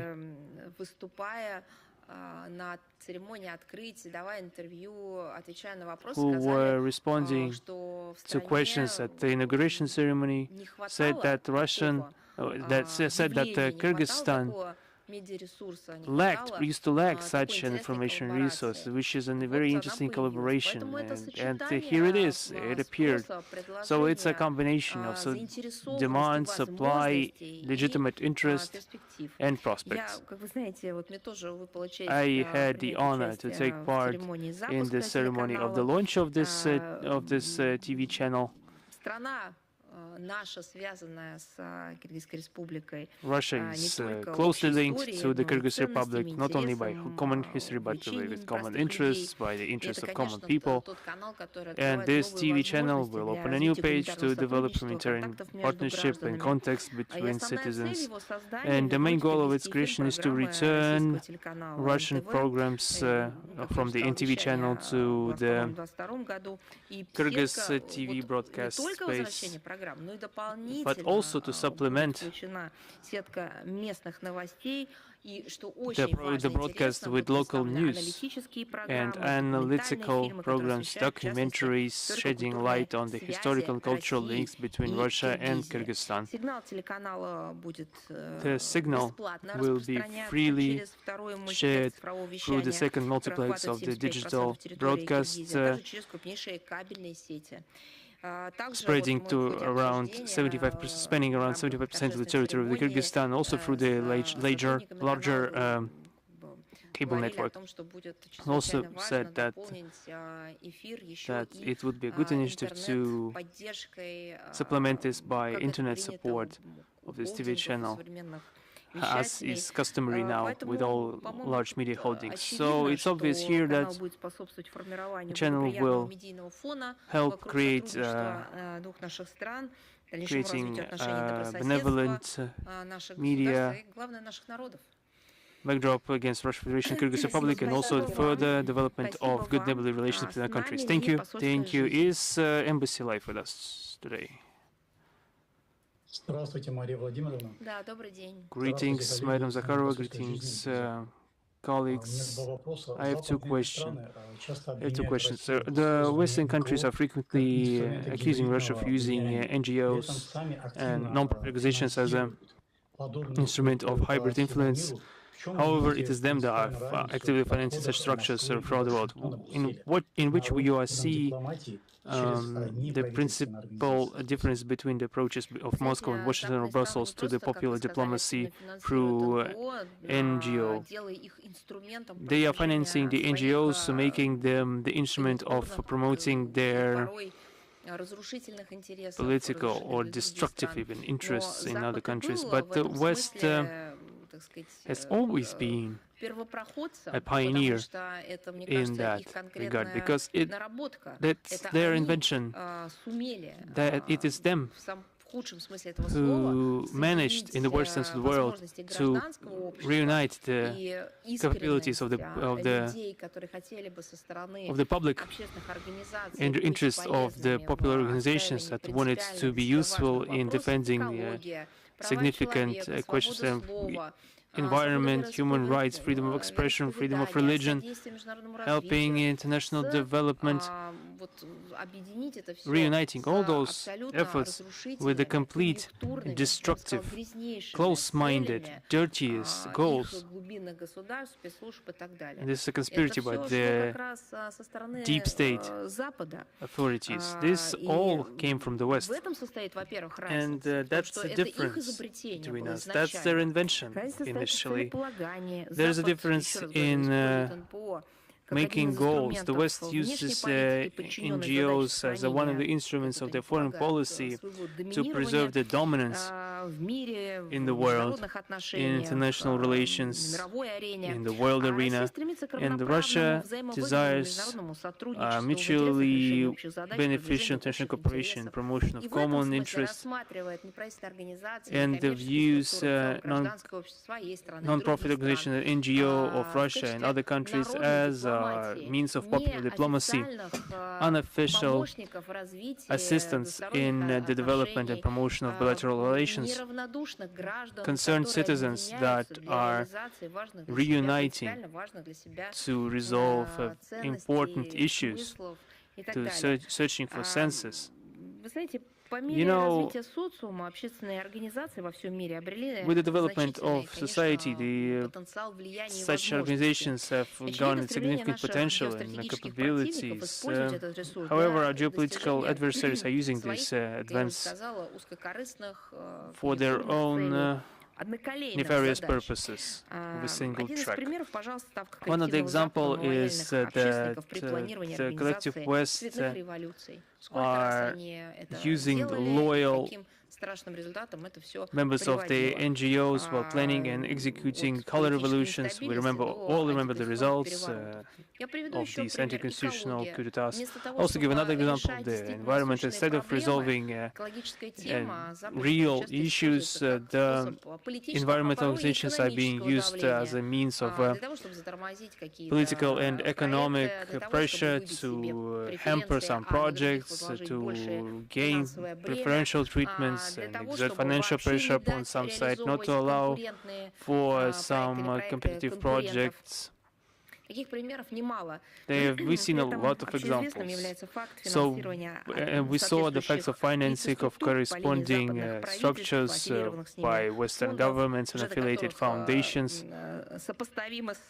with the budgets comparable to national reserves of some sovereign countries. Actually, the mentioned political figures and the organizations, they have the role to convey the ideas of Washington and Brussels and their relationship towards the establishment and the different intelligence communities of the Western countries is unacceptable for us, and it's unacceptable as an instrument by other countries, and we will not accept such a model in our country, because our diplomacy, it organically adds to the public mechanisms of diplomacy in order to find common ground, to hold common events, in order to create some additional guarantees of peace and stability. It's not about imposing some doctrinal ideas, brainwashing or recruiting people, nothing of the kind. Мы целый день практически получаем, каждый день, целый день получаем запросы от Nearly неправительственных for the организаций, entire day, every day, we get requests from international organizations. Many of them approach us for support, for assistance in a participation in some project, maybe some requests they want to become part of the global movement for the preservation of the Second World War memory. They would like to participate in such events as immortal regiments. They have something to say regarding the freedom of speech. They have some proposals for the protection of traditional values. In that regard, we cooperate with them. Some projects we initiate. In some projects we collaborate. And somewhere we just implement their projects according to their requests. Some organizations, maybe some, offer us some good deeds. And in Russia, we guarantee the independence of the public organizations of some dictatorship, of any dictatorship. Thank you. And my second question is about the Russian ambassador being summoned in Moldova allegedly because of the violation of the airspace of the Republic by Russian drones. How could you comment on that? I have already answered that question, but I can confirm that for the second week in a row, the Moldovan authorities are sharing their phobias on drone attacks allegedly of Russian origin. On the 20th of November, the ambassador of Russia in Moldova, Oleg Ozerov, was conveyed protests with regard to violation of airspace by drones. So there was no convincing proof of the Russian origin. It has not been detected, and Sandu regime is just participating in accusations without proof.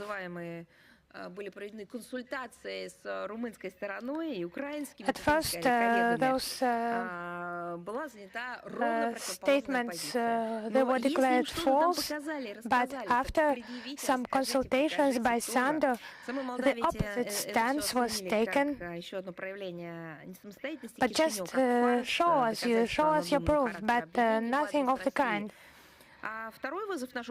It's actually empty accusations against Russia. And the second case of summoning our ambassador was some case with a drone that looked like actually a Russian Gerbera drone that allegedly landed on the roof of one of the houses in Floresht district.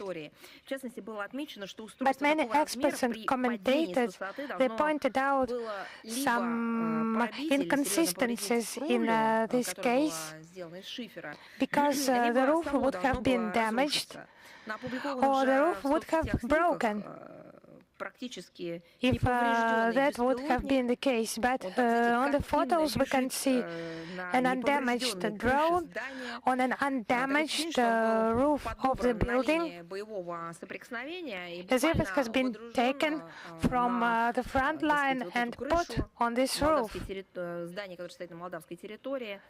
On the Moldavian territory,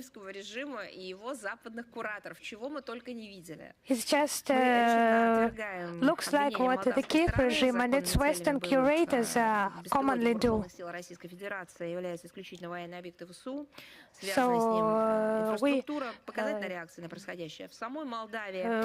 our targets are not situated on the territory of Moldova. The targets are solely the Ukrainian army enemy sites. It's just also connected with this scandal with weapons smuggling. We have already mentioned that today. It's the real problem, actual problem.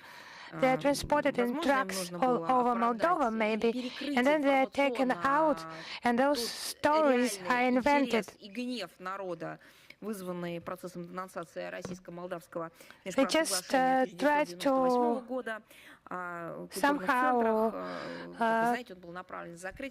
counter this anger by the people and the closure of Russian Center of Science and Culture in Chisinau. I do not know what the objective was. Maybe some demonstration of reintegration. If drones are found in Europe, Moldova should also keep up as it is moving towards Euro integration.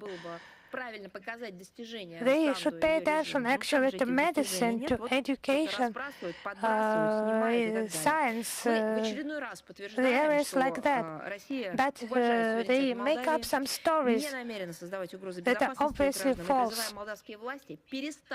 Once again, we state that Russia respects the sovereignty of Moldova.